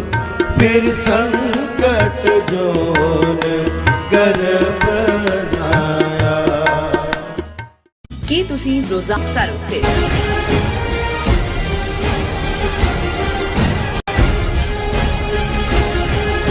Viewers welcome back on programme. So viewers second segment ਵਿੱਚ ਆਪਾਂ ਗੱਲਬਾਤ ਕਰਨ ਜਾ ਰਹੇ ਹਾਂ ਕਿ ਮੀਡੀਆ ਰਿਪੋਰਟਾਂ ਅਨੁਸਾਰ ਭਾਰਤ ਦੇ ਉੱਤਰ ਪੂਰਬ ਵਿੱਚ ਸਿਲੀਗੁੜੀ ਤੋਂ ਸਿਰਫ 15 ਕਿਲੋਮੀਟਰ ਦੀ ਦੂਰੀ ਤੇ ਸਥਿਤ ਲਾਲ ਮਨੋਹਰ 에ਅਰ ਬੇਸ ਨੂੰ ਚੀਨ, ਪਾਕਿਸਤਾਨ ਤੇ ਬੰਗਲਾਦੇਸ਼ ਵੱਲੋਂ ਡਿਵੈਲਪ ਕੀਤਾ ਜਾ ਰਿਹਾ ਹੈ। ਸੋ ਇਸ 에ਅਰ ਬੇਸ ਬੰਗਲਾਦੇਸ਼ ਵਿੱਚ ਸਥਿਤ ਹੈ ਜਿਹੜਾ ਅਤੇ ਸੈਕੰਡ ਵਰਲਡ ਵਾਰ ਵੇਲੇ ਬ੍ਰਿਟਿਸ਼ ਨੇ ਇਸ ਦੀ ਵਰਤੋਂ ਕੀਤੀ ਸੀ ਔਰ ਅਚਾਨਕ ਇਸ 에ਅਰ ਬੇਸ ਨੂੰ ਡਿਵੈਲਪ ਕਰਨ ਤੇ ਭਾਰਤ ਨੂੰ ਵਕਤ ਪਾ ਦਿੱਤਾ ਹੈ। ਔਰ ਕਿਉਂਕਿ ਇਸ ਨਾਲ ਕਿਸੇ ਵੇਲੇ ਵੀ ਸਿਲੀਗੁੜੀ ਨੂੰ, ਜਿਸ ਨੂੰ ਚਿਕਨ ਨੈਕ ਕਿਹਾ ਜਾਂਦਾ ਹੈ, ਭਾਰਤ ਤੋਂ ਵੱਖ ਕੀਤਾ ਜਾ ਸਕਦਾ ਹੈ ਔਰ ਜਿਸ ਨਾਲ ਭਾਰਤ ਦੇ ਉੱਤਰ ਪੂਰਬ ਦੀਆਂ 8 ਸਟੇਟਾਂ ਨਾਲ ਕਨੈਕਸ਼ਨ ਜਿਹੜਾ ਬਿਲਕੁਲ ਕੱਟਿਆ ਜਾਵੇਗਾ। ਸੋ ਇਸ ਬਾਰੇ ਆਪਾਂ ਗੱਲਬਾਤ ਕਰਨ ਜਾ ਰਹੇ ਹਾਂ। ਸੋ ਅਸੀਂ ਚਾਹਾਂਗੇ ਕਿ ਤੁਸੀਂ ਇਸੇ ਤਰ੍ਹਾਂ ਬੜੇ ਰਹਿਣਾ, ਦੇਖਣ ਸੁਣਨ ਲਈ, ਲਿਖਣ ਲਈ ਤੁਹਾਡਾ ਸਭ ਦਾ ਬਹੁਤ ਬਹੁਤ ਸ਼ੁਕਰੀਆ ਜੀ। ਡਾਕਟਰ ਸਾਹਿਬ ਕੀ ਕਹਿਣਾ ਚਾਹੋਗੇ? ਦੇਖੋ, ਚਾਈਨਾ ਦੀ ਜਦੋਂ ਅਸੀਂ ਹਿਸਟਰੀ ਵੱਲ ਵੀ ਦੇਖਦੇ ਹਾਂ ਔਰ ਮੇਰੇ ਮਿੱਤਰ ਮਿਸਟਰ ਸ਼ੇਖ 18 ਸਾਲ ਸਾਡੇ ਨਾਲ ਉਹਨਾਂ ਦੀਆਂ ਸਾਂਝਾਂ ਰਹੀਆਂ, ਹੁਣ ਇਸ ਦੁਨੀਆ 'ਚ ਨਹੀਂ ਨੇ। ਉਹਨਾਂ ਦੇ ਫਾਦਰ ਤਾਜੁਦੀਨ ਉਹਨਾਂ ਦਾ ਨਾਂ ਸੀ ਔਰ ਉਹਨਾਂ ਨੇ ਜਦੋਂ ਚਾਈਨਾ ਮਾਓ ਜ਼ੇਤੁੰਗ ਨੇ ਔਰ ਚੌ ਐਨ ਲਾਈ ਨੇ ਆਪਣੇ ਰੈਵੋਲੂਸ਼ਨ ਤੋਂ ਬਾਅਦ ਆਪਣਾ ਸਿੱਕਾ ਜਮਾਇਆ 1948 ਦੇ ਵਿੱਚ, ਉਦੋਂ ਕੈਪੀਟਲ ਨੈਨਕਿੰਗ ਸੀ। ਸੋ ਸ਼ੇਖ ਸਾਹਿਬ ਦੱਸਦੇ ਸੀ ਕਿ ਉਹਨਾਂ ਦੇ ਫਾਦਰ ਤਾਜੁਦੀਨ ਜਿਹੜੇ ਨੇ ਉਹਨਾਂ ਨੇ ਹੀ ਬਾਕੀ ਜਿਹੜਾ ਉੱਥੇ ਪਹਿਲਾ ਪਾਕਿਸਤਾਨ ਦਾ ਜਿਹੜਾ ਉਹਨਾਂ ਦਾ ਡਿਪਲੋਮੈਟਿਕ ਆਫਿਸ ਹੈ ਉਹ ਖੋਲ੍ਹਿਆ ਸੀ। ਉਸ ਦੇ ਇੰਚਾਰਜ ਸੀ ਜਾਂ ਸਬ ਇੰਚਾਰਜ ਸੀ ਤਾਜੁਦੀਨ ਕਰਕੇ। ਔਰ ਜਿਵੇਂ ਸ਼ੇਖ ਸਾਹਿਬ ਦੇ ਮਾਤਾ ਜੀ ਬਹੁਤ ਬਚਪਨ ਦੇ ਵਿੱਚ ਹੀ ਚੜ੍ਹਾਈ ਕਰ ਗਏ ਸੀ ਤੇ ਉਹ ਕਹਿਣ ਲੱਗੇ ਵੀ ਮੇਰੇ ਫਾਦਰ ਚਾਈਨੀਜ਼ ਵੀ ਬਹੁਤ ਵਧੀਆ ਬੋਲਦੇ ਸੀ ਔਰ ਫਿਰ ਉਹਨਾਂ ਦੀ ਜਿਹੜੀ ਸਟੈਪ ਮਦਰ ਸੀ ਉਹ ਵੀ ਚਾਈਨੀਜ਼ ਲੇਡੀ ਸੀ। ਸੋ ਜਿੰਨਾ ਕੁ ਬਾਅਦ ਦੇ ਵਿੱਚ ਜਿੰਨਾ ਕੁ ਅਸੀਂ ਪੜ੍ਹਿਆ ਜਾਂ ਦੂਜਾ, ਪਰ ਕੁਝ ਚੀਜ਼ਾਂ ਜਿਹੜੀਆਂ ਨੇ ਉਹ ਸ਼ੇਖ ਸਾਹਿਬ ਦੇ ਸਾਥ 'ਚੋਂ ਸਾਨੂੰ ਚਾਈਨਾ ਬਾਰੇ ਜਾਂ ਉਹਨਾਂ ਦੇ ਲੋਕਾਂ ਬਾਰੇ, ਜਿਵੇਂ ਉਹਨਾਂ ਨੇ ਕਹਿਣਾ ਵੀ ਦੇਖੋ ਭਾਵੇਂ ਹਰ ਚੀਜ਼ ਉਹ ਜਿਹੜੀ ਉੱਡਦੀ ਹੈ ਹਵਾ 'ਚ, ਜ਼ਮੀਨ 'ਤੇ ਦੌੜਦੀ ਹੈ, ਪਾਣੀ 'ਚ ਤੈਰਦੀ ਹੈ, ਉਹ ਟੇਬਲ 'ਤੇ ਲੈ ਆਉਂਦੇ ਨੇ, ਪਰ ਉਹਨਾਂ ਨੂੰ ਦਹੀਂ ਚੰਗਾ ਨਹੀਂ ਲੱਗਦਾ। ਦਹੀਂ ਖਾਣ ਵੇਲੇ ਉਹ ਨੱਕ ਫੜ ਲੈਂਦੇ ਨੇ, ਦਹੀਂ 'ਚ ਉਹਨਾਂ ਨੂੰ ਮੁਸ਼ਕ ਆਉਂਦੀ ਹੈ।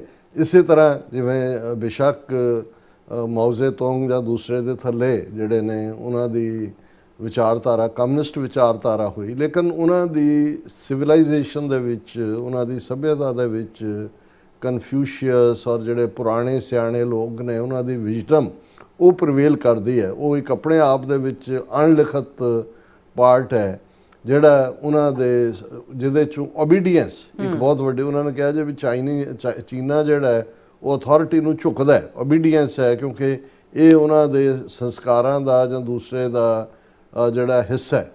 ਔਰ ਇਸੇ ਤਰ੍ਹਾਂ ਜਦੋਂ ਉਹਨਾਂ ਨੇ ਕਿਹਾ ਵੀ ਉਹ ਆਪਣੇ ਆਪ ਨੂੰ ਮਿਡਲ ਕਿੰਗਡਮ ਕਹਿੰਦੇ ਨੇ, ਹੁਣ ਮਿਡਲ ਕਿੰਗਡਮ ਦਾ ਮਤਲਬ ਇਹ ਹੈ ਕਿ ਬਿਟਵੀਨ ਦਾ ਹੈਵਨ ਐਂਡ ਦਾ ਅਰਥ ਜਿਹੜੀ ਹੈ ਉਹਨਾਂ ਦੀ ਹੋਂਦ ਹੈ। ਬਾਕੀ ਉਹਨਾਂ ਦੀ ਜ਼ਬਾਨ ਜਿਹੜੀ ਉਹਨਾਂ ਦਾ ਐਲਫਾਬੈਟ ਹੈ ਉਹ ਕੋਈ ਲਫ਼ਜ਼ ਨਹੀਂ ਨੇ।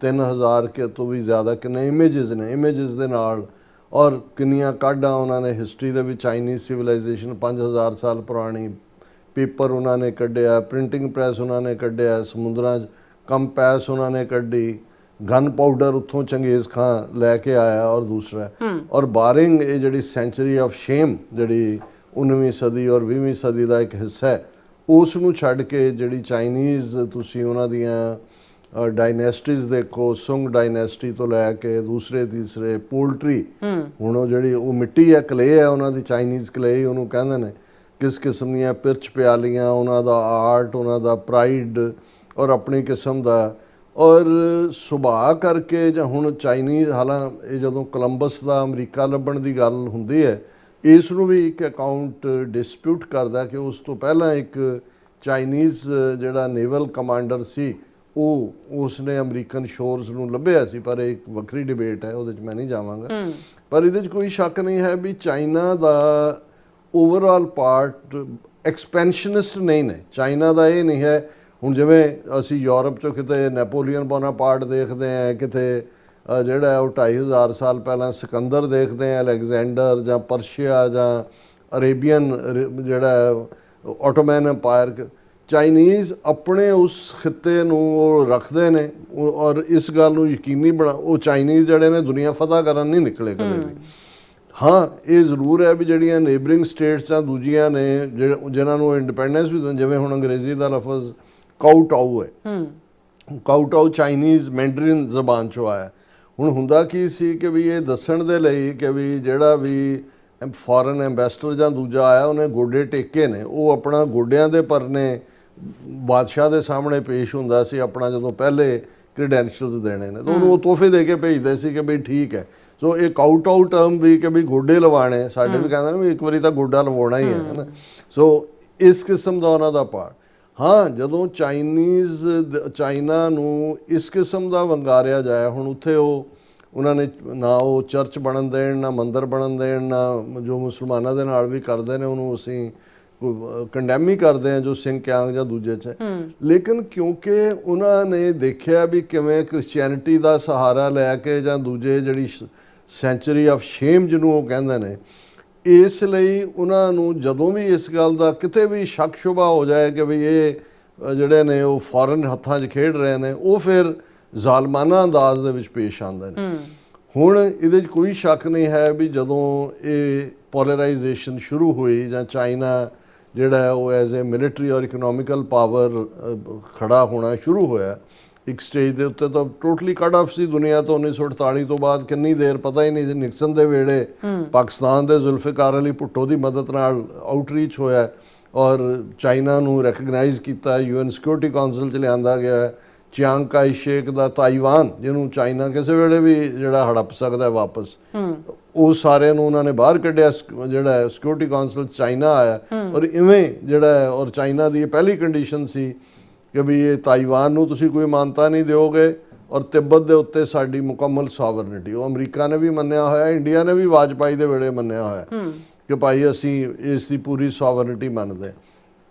ਹੁਣ ਇਹ ਬੈਕਗਰਾਊਂਡ ਇਸ ਲਈ ਜ਼ਰੂਰੀ ਹੈ ਕਿ ਜਦੋਂ ਹੁਣ ਨਵੇਂ ਦੁਸ਼ਮਣ ਤੈਅ ਹੋਏ ਵੈਸਟਰਨ ਪਾਵਰਸ ਦੇ ਇਨ ਜਨਰਲ ਔਰ ਅਮਰੀਕਾ ਦੇ ਇਨ ਪਾਰਟਿਕੂਲਰ, ਸੋ ਚਾਈਨਾ ਦਾ ਮਿਲਟਰੀ ਔਰ ਇਕਨੋਮਿਕਲ ਮਾਈਟ ਇੱਕ ਵੱਡਾ ਖਤਰਾ ਉਹਨਾਂ ਦੀ। ਜੇ ਅਮਰੀਕਾ ਦੀ ਇਕਨੋਮੀ 29 ਟ੍ਰਿਲੀਅਨ ਡਾਲਰ ਦੇ ਨੇੜੇ ਤੇੜੇ ਆ, ਚਾਈਨੀਜ਼ 23-24 ਦੇ ਨੇੜੇ ਪਹੁੰਚ ਗਏ।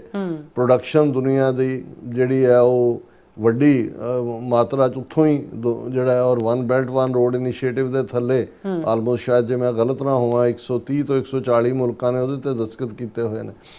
ਸੋ ਉਸ ਸਾਰੇ 'ਚ ਫਿਰ ਪ੍ਰੈਜ਼ੀਡੈਂਟ ਟਰੰਪ ਦੀ ਪਹਿਲੀ ਟਰਮ ਵੇਲੇ ਕੁਆਡ, ਜਿਹਨੂੰ ਚਾਈਨਾ ਨੇ ਵੀ ਔਰ ਰਸ਼ੀਆ ਨੇ ਵੀ ਏਸ਼ੀਆਜ਼ ਨੈਟੋ ਕਿਹਾ, ਜਿਹਦੇ 'ਚ ਇੰਡੀਆ ਬੜਾ ਖੁਸ਼ੀ ਦਾਖਲ ਹੋਇਆ, ਆਸਟ੍ਰੇਲੀਆ ਦੇ ਨਾਲ ਔਰ ਜਾਪਾਨ ਦੇ ਨਾਲ ਔਰ ਜ਼ਾਹਰ ਹੈ ਅਮਰੀਕਾ ਦੇ ਨਾਲ। ਹਾਲਾਂਕਿ ਬਾਅਦ 'ਚ ਉਹਨਾਂ ਨੂੰ ਇੰਡੀਆ ਨੂੰ ਪਾਸੇ ਰੱਖ ਕੇ ਫਿਰ ਆਕਸ ਬਣਾਇਆ, ਜਿਹਦੇ 'ਚ ਆਸਟ੍ਰੇਲੀਆ, UK ਔਰ US ਸੀ।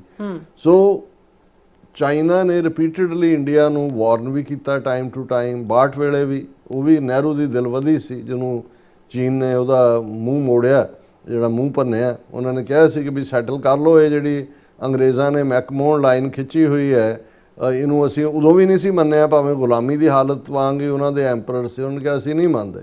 ਪਰ ਨਹਿਰੂ ਜਿਹਨੇ ਗੋਆ ਲਿਆ ਸੀ, ਹੈਦਰਾਬਾਦ ਪਹਿਲਾਂ ਲੈ ਲਿਆ ਸੀ, ਉਹ ਸਮਝਦੇ ਸੀ ਅਸੀਂ ਬਹੁਤ ਵੱਡੀ ਫੌਜ ਹੈ, ਉਹਨੂੰ ਚੁੱਕ ਕੇ ਉਹ ਮਾਰਿਆ ਚਾਈਨਾ ਨੇ ਔਰ ਆਪਣੀ ਮਰਜ਼ੀ ਨਾਲ ਹੀ ਉਹਨਾਂ ਨੇ ਸੀਜ਼ ਫਾਇਰ ਕੀਤਾ।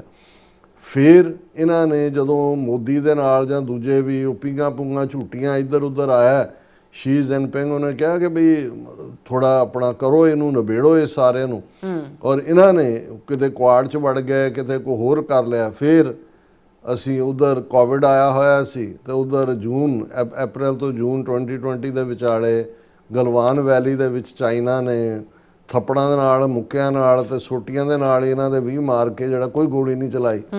ਔਰ ਇਹਨਾਂ ਨੂੰ ਦੱਸਦਾ, ਔਰ ਜੇ ਇਹਨਾਂ ਦੇ ਆਈਡੀਆਲੋਗ ਸੁਬਰਾਮਨੀਅਮ ਸਵਾਮੀ ਦਾ ਬਿਆਨ ਦੇਖੋ ਤੇ ਉਹ 3000 ਤੋਂ 4000 ਸਕੁਅਰ ਕਿਲੋਮੀਟਰ ਟੈਰੀਟਰੀ ਉਹ ਗਲਵਾਨ ਵੈਲੀ ਏਰੀਆ 'ਚ ਹੋਏ, ਡੈਪਸਾਂਗ ਹੋਏ, ਡੈਪਚੌਂਗ ਹੋਏ, ਉਹ ਇੰਡੀਆ ਦੀ ਚੀਨ ਨੇ ਖੋਈ ਹੈ। ਔਰ ਉਹਨਾਂ ਦੇ ਜਿਹੜੇ ਪੈਟਰੋਲਿੰਗ ਪੁਆਇੰਟ ਨੇ ਉਹ ਅੱਗੇ ਤੋਂ ਅੱਗੇ ਆਉਂਦੇ ਚਲੇ ਗਏ।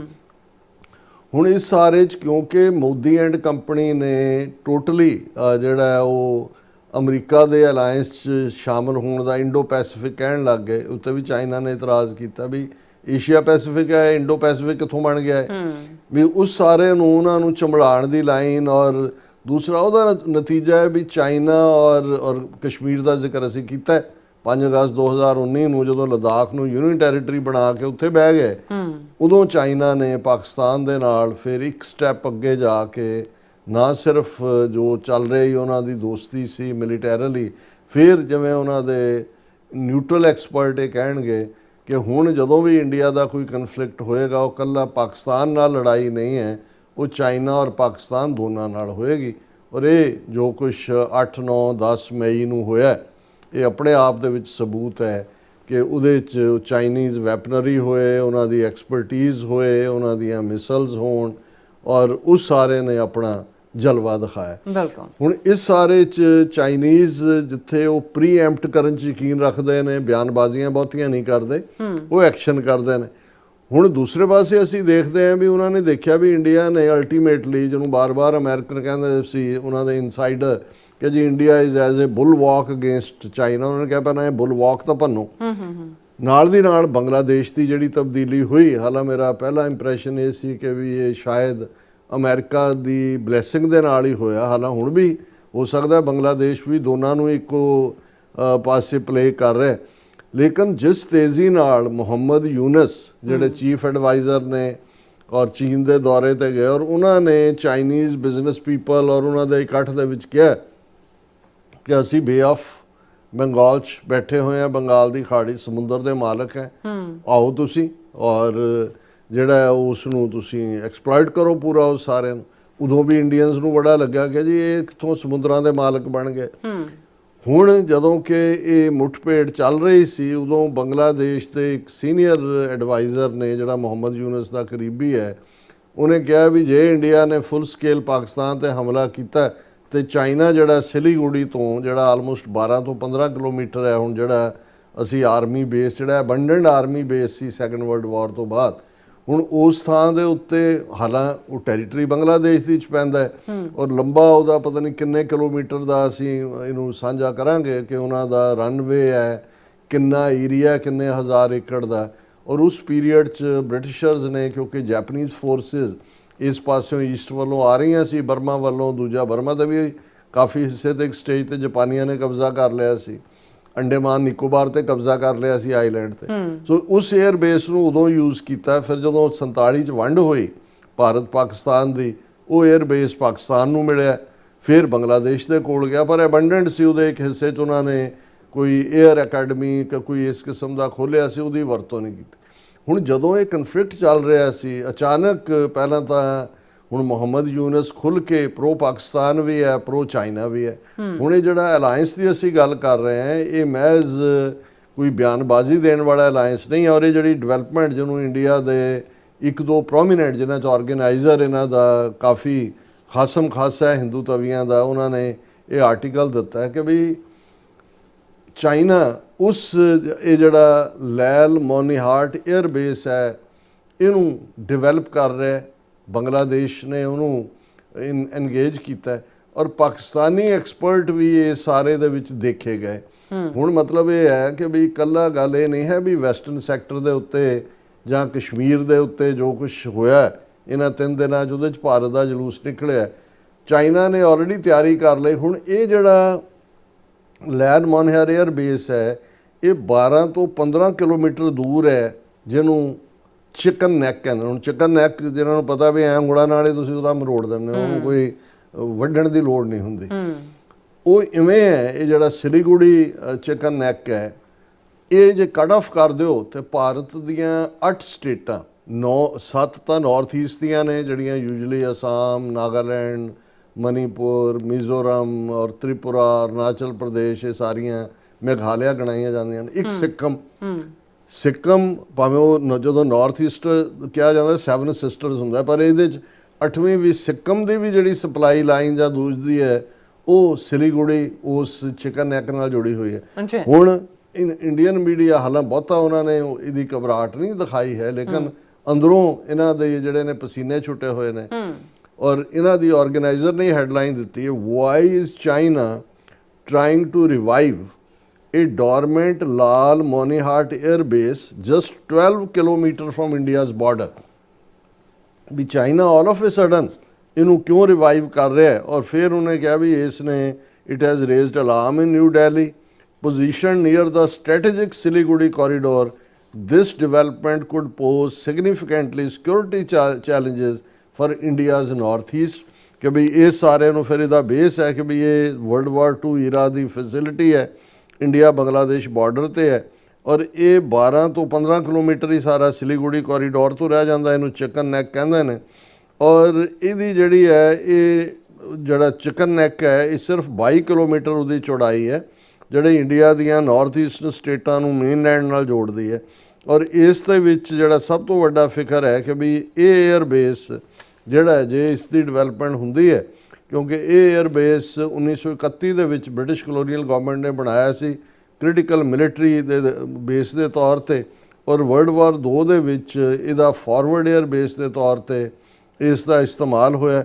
ਔਰ ਇਹ ਜਿਹੜੀ ਹੈ 1166 ਏਕੜ ਹੈ ਜਿਹਦੇ 'ਚ ਫੈਲਿਆ ਹੋ, ਬਹੁਤ ਵੱਡਾ 에ਅਰ ਬੇਸ ਹੈ, ਜਿਹਦੇ 'ਚ ਇਹਨਾਂ ਦੇ ਜਿਹੜੇ ਵੱਡੇ ਜਹਾਜ਼ ਨੇ ਉਹ ਵੀ ਲੈਂਡ ਕਰ ਸਕਦੇ ਨੇ। 1166 ਏਕੜ ਹੈ 에ਅਰ ਬੇਸ ਹੈ ਤੇ 4 ਕਿਲੋਮੀਟਰ ਦਾ ਰਨਵੇ ਹੈ। ਹੁਣ ਗੱਲ ਕੱਲੀ ਨਹੀਂ ਹੁੰਦੀ, ਤੁਸੀਂ 에ਅਰਪੋਰਟ ਤੁਸੀਂ ਦੇਖਦੇ ਹੋ ਜਦੋਂ ਜਹਾਜ਼ ਉਤਰਦਾ ਹੈ ਉਹਨੂੰ ਰਨਵੇ ਚਾਹੀਦਾ, ਉਹਨੇ ਜਦੋਂ ਤੱਕ ਹਾਲਟ ਕਰਨਾ ਉਹਨੇ ਭੱਜਣਾ।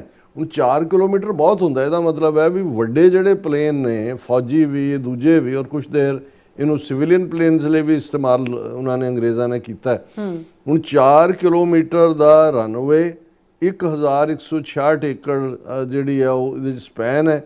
ਔਰ ਉਹਦਾ ਵੱਡਾ ਜਿਹੜਾ ਟਾਰਮੈਕ ਹੈ, ਇਸ ਦੇ ਨਾਲ ਜਿਹੜਾ ਇਹਦਾ ਮਤਲਬ ਹੈ ਕਿ ਇਹ ਵੱਡਾ ਇਨਫਰਾਸਟਰਕਚਰਲ ਐਸੈਟ ਹੈ। ਇਸ ਭਾਵੇਂ ਇਹਨੂੰ ਲੰਬੇ ਵਕਤ ਤੋਂ ਇਸ ਦਾ ਇਸਤੇਮਾਲ ਨਹੀਂ ਕੀਤਾ ਗਿਆ। ਔਰ ਇਹ ਫਿਰ ਹਿਸਟਰੀ ਹੈ ਕਿ ਵੀ ਇਹ ਜਿਹੜੀ ਹੈ ਬੰਗਲਾਦੇਸ਼ ਦਾ ਹਿੱਸਾ ਬਣਿਆ। ਔਰ ਫਿਰ ਮੁਹੰਮਦ ਯੂਨਸ ਨੂੰ ਕੋਟ ਕੀਤਾ ਵੀ ਉਹਨੇ ਜਾ ਕੇ ਜਿਹੜਾ ਕਿਹਾ ਸੀ ਕਿ ਤੁਸੀਂ ਆਓ ਸਮੁੰਦਰਾਂ ਦੇ ਅਸੀਂ ਮਾਲਕ ਬੈਠੇ ਹਾਂ, ਉਹਨੇ ਕਿਹਾ ਵੀ ਹੁਣ ਇਹਦਾ ਪਿਛੋਕੜ ਵੀ ਇਹ ਹੈ ਕਿ ਵੀ ਜੇ ਇਸ 에ਅਰ ਬੇਸ ਤੇ ਆ ਕੇ ਚੀਨ ਬੈਠ ਗਿਆ, ਜਿਹੜਾ ਕਿ ਬੈਠਾ ਆਲਰੇਡੀ, ਜਦੋਂ ਹੁਣ ਵਿਜ਼ਿਬਿਲਿਟੀ ਹੋਈ ਹੈ ਉਹਨਾਂ ਨੇ ਕਿਹਾ ਕਿ ਵੀ ਇਹ ਆਲਰੇਡੀ ਜਿਹੜੀ ਹੈ ਚਾਈਨੀਜ਼ ਆਫੀਸ਼ੀਅਲਸ ਨੇ ਲਾਲ ਮੋਨੀਹਾਰ 에ਅਰ ਬੇਸ ਦੇ ਉੱਤੇ ਉਹਨਾਂ ਨੇ ਵਿਜ਼ਿਟ ਕੀਤਾ। ਔਰ ਇਹਦੇ ਤੋਂ ਇਹਨਾਂ ਨੂੰ ਇੰਡੀਆ ਨੂੰ ਬੀਜਿੰਗ ਦੇ ਇੰਟੈਂਸ਼ਨਸ ਦਾ ਸ਼ੱਕ ਹੋਇਆ। ਔਰ ਉਹਨਾਂ ਨੂੰ ਇਹ ਲੱਗਦਾ ਕਿ ਵੀ ਇਹ ਜਿਹੜਾ 에ਅਰ ਬੇਸ ਸਿਲੀਗੁੜੀ ਕੋਰੀਡੋਰ ਦੇ ਇੰਨਾ ਨੇੜੇ ਆ, ਕੁਝ ਵੀ ਵਾਪਰ ਸਕਦਾ ਹੈ। ਫਿਰ ਇਸ ਦੇ ਉੱਤੇ ਡਿਸਕਸ਼ਨਸ ਨੇ ਕਿ ਸਟ੍ਰੈਟੇਜਿਕ ਇੰਪਲੀਕੇਸ਼ਨਸ ਨੇ ਇੰਡੀਆ ਦੇ ਨਾਰਥ ਈਸਟ ਲਈ, ਔਰ ਜਿਹੜਾ ਬ੍ਰੌਡਰ ਇੰਟਰਸਟ ਬੰਗਲਾਦੇਸ਼ ਤੇ ਹੋਣਗੇ ਕਿ ਨਹੀਂ, ਔਰ ਪਾਕਿਸਤਾਨ ਦਾ ਰੋਲ ਵੀ ਇਹਦੇ 'ਚ ਹੈ। ਉਹਦੇ 'ਚ ਉਹਨਾਂ ਨੇ ਕਿਹਾ ਵੀ adding another layer of complexity, reports suggest that a Pakistani company may be engaged in a subcontractor for the Lal Monihart Air Base project with work expectedly to commence in October 2025। ਕਿ October ਆ ਗਿਆ, ਉਹਦੇ 'ਚ ਉਹਦੇ 'ਤੇ ਕੰਮ ਸ਼ੁਰੂ ਹੋਣਾ। ਔਰ ਜਿਹੜੀ ਪਾਕਿਸਤਾਨੀ ਕੰਪਨੀ ਹੈ ਉਹਨੂੰ ਇਨਵੋਲਵ ਕੀਤਾ ਉਹਦੇ 'ਚ।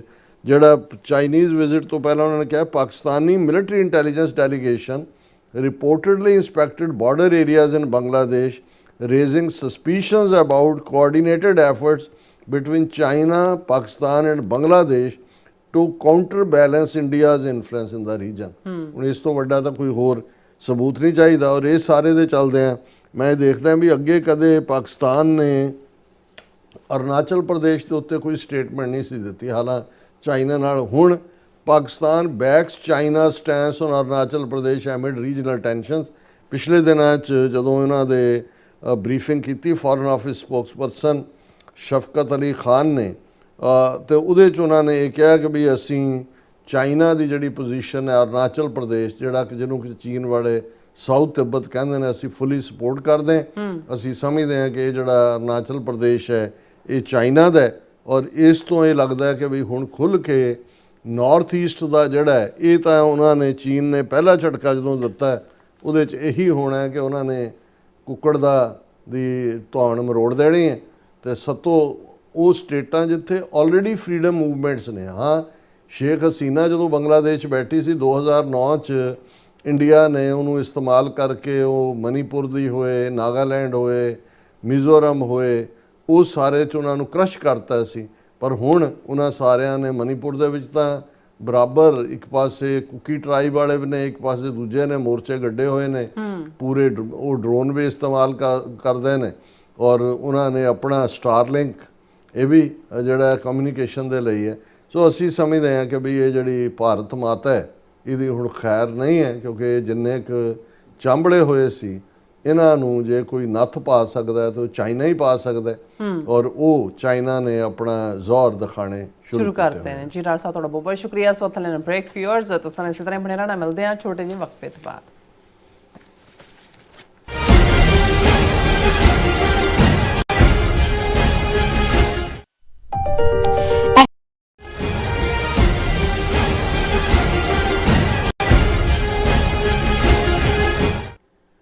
ਦਰਸ਼ਕੋ, ਬ੍ਰੇਕ ਤੋਂ ਬਾਅਦ ਫਿਰ ਦੁਬਾਰਾ ਤੁਹਾਡਾ ਸਵਾਗਤ ਹੈ। ਸੋ ਵੀਅਰਸ, ਗੱਲਬਾਤ ਕਰਨ ਜਾ ਰਹੇ ਹਾਂ ਕਿ ਅਮਰੀਕੀ ਪ੍ਰੈਜ਼ੀਡੈਂਟ ਡੋਨਲਡ ਟਰੰਪ ਵੱਲੋਂ ਭਾਰਤ ਨੂੰ ਰਗੜੇ ਤੇ ਰਗੜਾ ਦਿੱਤਾ ਜਾ ਰਿਹਾ ਹੈ। ਅੱਜ ਕੀਤੇ ਇੱਕ ਟਵੀਟ ਵਿੱਚ ਪ੍ਰੈਜ਼ੀਡੈਂਟ ਟਰੰਪ ਨੇ ਐਪਲ ਆਈਫੋਨ ਦੇ ਮਾਲਕ ਟਿਮ ਕੁੱਕ ਨੂੰ ਚੇਤਾਵਨੀ ਦਿੱਤੀ ਹੈ ਕਿ ਉਹ ਭਾਰਤ ਵਿੱਚ ਆਈਫੋਨ ਮੈਨੂਫੈਕਚਰ ਨਾ ਕਰੇ, ਪਰ ਜੇ ਉਹ ਇਵੇਂ ਕਰੇਗਾ ਤਾਂ ਅਮਰੀਕਾ ਉਸ ਤੇ 25% ਵਾਧੂ ਟੈਰਿਫ ਲਗਾਏਗਾ। ਸੋ ਇਸ ਬਾਰੇ ਆਪਾਂ ਗੱਲਬਾਤ ਕਰਨ ਜਾ ਰਹੇ ਹਾਂ। ਸੋ ਅਸੀਂ ਚਾਹਾਂਗੇ ਕਿ ਤੁਸੀਂ ਇਸੇ ਤਰ੍ਹਾਂ ਬਣੇ ਰਹਿਣਾ, ਦੇਖਣ ਸੁਣਨ ਲਈ ਐਂਡ ਲਿਖਣ ਲਈ ਤੁਹਾਡਾ ਸਭ ਦਾ ਬਹੁਤ ਬਹੁਤ ਧੰਨਵਾਦ। जी डॉक्टर साहब, की कहना चाहोगे? अब की बार ट्रंप सरकार, अब की बार ट्रंप सरकार। ਹੁਣ ਇਹ ਹਜ਼ਾਰਾਂ ਗੁਜਰਾਤੀ ਇੱਥੇ ਹਿਊਸਟਨ 'ਚ ਇਕੱਠੇ ਕਰਕੇ ਮੋਦੀ ਨੇ ਜਿਵੇਂ ਟਰੰਪ ਦੀ ਬਾਂਹ ਫੜ ਕੇ ਅਮਰੀਕਾ ਦੇ ਸਿਸਟਮ 'ਚ ਇੰਟਰਫੀਅਰ ਕੀਤਾ ਟਰੰਪ ਸਰਕਾਰ। ਫਿਰ ਇਕੱਲਾ ਇਹੀ ਨਹੀਂ, ਟਰੰਪ ਨੂੰ ਗੁਜਰਾਤ 'ਚ ਸੱਦ ਕੇ ਇੱਕ ਸਟੇਡੀਅਮ ਜਿਹਦੇ 'ਚ ਫਿਰ ਉਸ ਕਿਸਮ ਦੇ ਹੀ ਲੱਖਾਂ ਗੁਜਰਾਤੀ ਇਕੱਠੇ ਕੀਤੇ ਔਰ ਪੂਰਾ ਗੇੜਾ ਲਵਾ ਕੇ ਦੱਸਿਆ ਕਿ ਜੀ ਇੱਥੋਂ ਦਾ ਬਾਦਸ਼ਾਹ ਮੈਂ ਤੇ ਅਮਰੀਕਾ ਦਾ ਬਾਦਸ਼ਾਹ ਤੂੰ, ਔਰ ਅਸੀਂ ਦੋਵੇਂ ਯਾਰ। ਔਰ ਉਹ ਵੀ ਕਹੀ ਜਾਏ ਮੋਡੀ ਮਾਈ ਫਰੈਂਡ। ਇੱਥੇ ਹਿੰਦੂ ਫਾਊਂਡੇਸ਼ਨ ਵਾਲਿਆਂ ਨੇ ਨਿਊ ਜਰਸੀ 'ਚ ਉਹਨੂੰ ਇਕੱਠੇ ਕਰਕੇ ਮਿਲੀਅਨ 2 ਮਿਲੀਅਨ ਦਿੱਤੇ, ਜੇਬ 'ਚ ਉਹਨੇ ਪਾਏ ਚੈੱਕ, ਆਈ ਲਾਈਕ ਹਿੰਦੂ। ਫਿਰ ਉਹਦੇ ਜਨਮ ਦਿਨ ਦੇ ਮੌਕੇ ਉੱਥੇ ਦਿੱਲੀ 'ਚ ਹਵਨ ਹੋ ਰਹੇ ਨੇ, ਔਰ ਉਹਦੀ ਜਿਹੜੀ ਆ ਕਾਮਯਾਬੀ ਦੇ ਹਵਨ ਉਹਦੀ ਫੋਟੋ ਲਾ ਕੇ ਔਰ ਦੂਸਰੇ ਉਹਨੂੰ ਕੇਕ ਉਹਦੇ ਮੂੰਹ 'ਚ ਪਾ ਰਹੇ ਨੇ। ਹੁਣ ਇਹ ਜਦੋਂ ਤੁਸੀਂ ਦੇਖਦੇ ਹੋ ਕਿ ਵੀ ਇਸ ਲੈਵਲ ਦਾ ਇਹੋ ਜਿਹਾ ਹੀ ਕੰਮ ਸ਼ੀ ਜਿਨਪਿੰਗ ਦੇ ਨਾਲ ਪਿੰਗ ਝੂਟਦੇ ਆ, ਵੀ ਮੋਦੀ ਨੂੰ ਲੱਗਦਾ ਸੀ ਕਿ ਵੀ ਦੇਖੋ ਯੂਆਨ ਸਵਾਂਗ ਜਿਹੜਾ ਚੀਨੀ ਯਾਤਰੀ ਆਇਆ ਸੀ, ਉਹ ਜਦੋਂ ਇੱਥੇ ਵੀ ਮੇਰੇ ਪਿੰਡ ਵੀ ਆਇਆ, ਉਹਨੂੰ ਮੋਦੀ ਆਪਣੇ ਪਿੰਡ ਝੂਠਾ, ਬਿਲਕੁਲ ਇੰਨਾ ਕੁ ਝੂਠ ਇਹ ਕੱਢਦੇ ਨੇ, ਬੋਲਦੇ ਨੇ।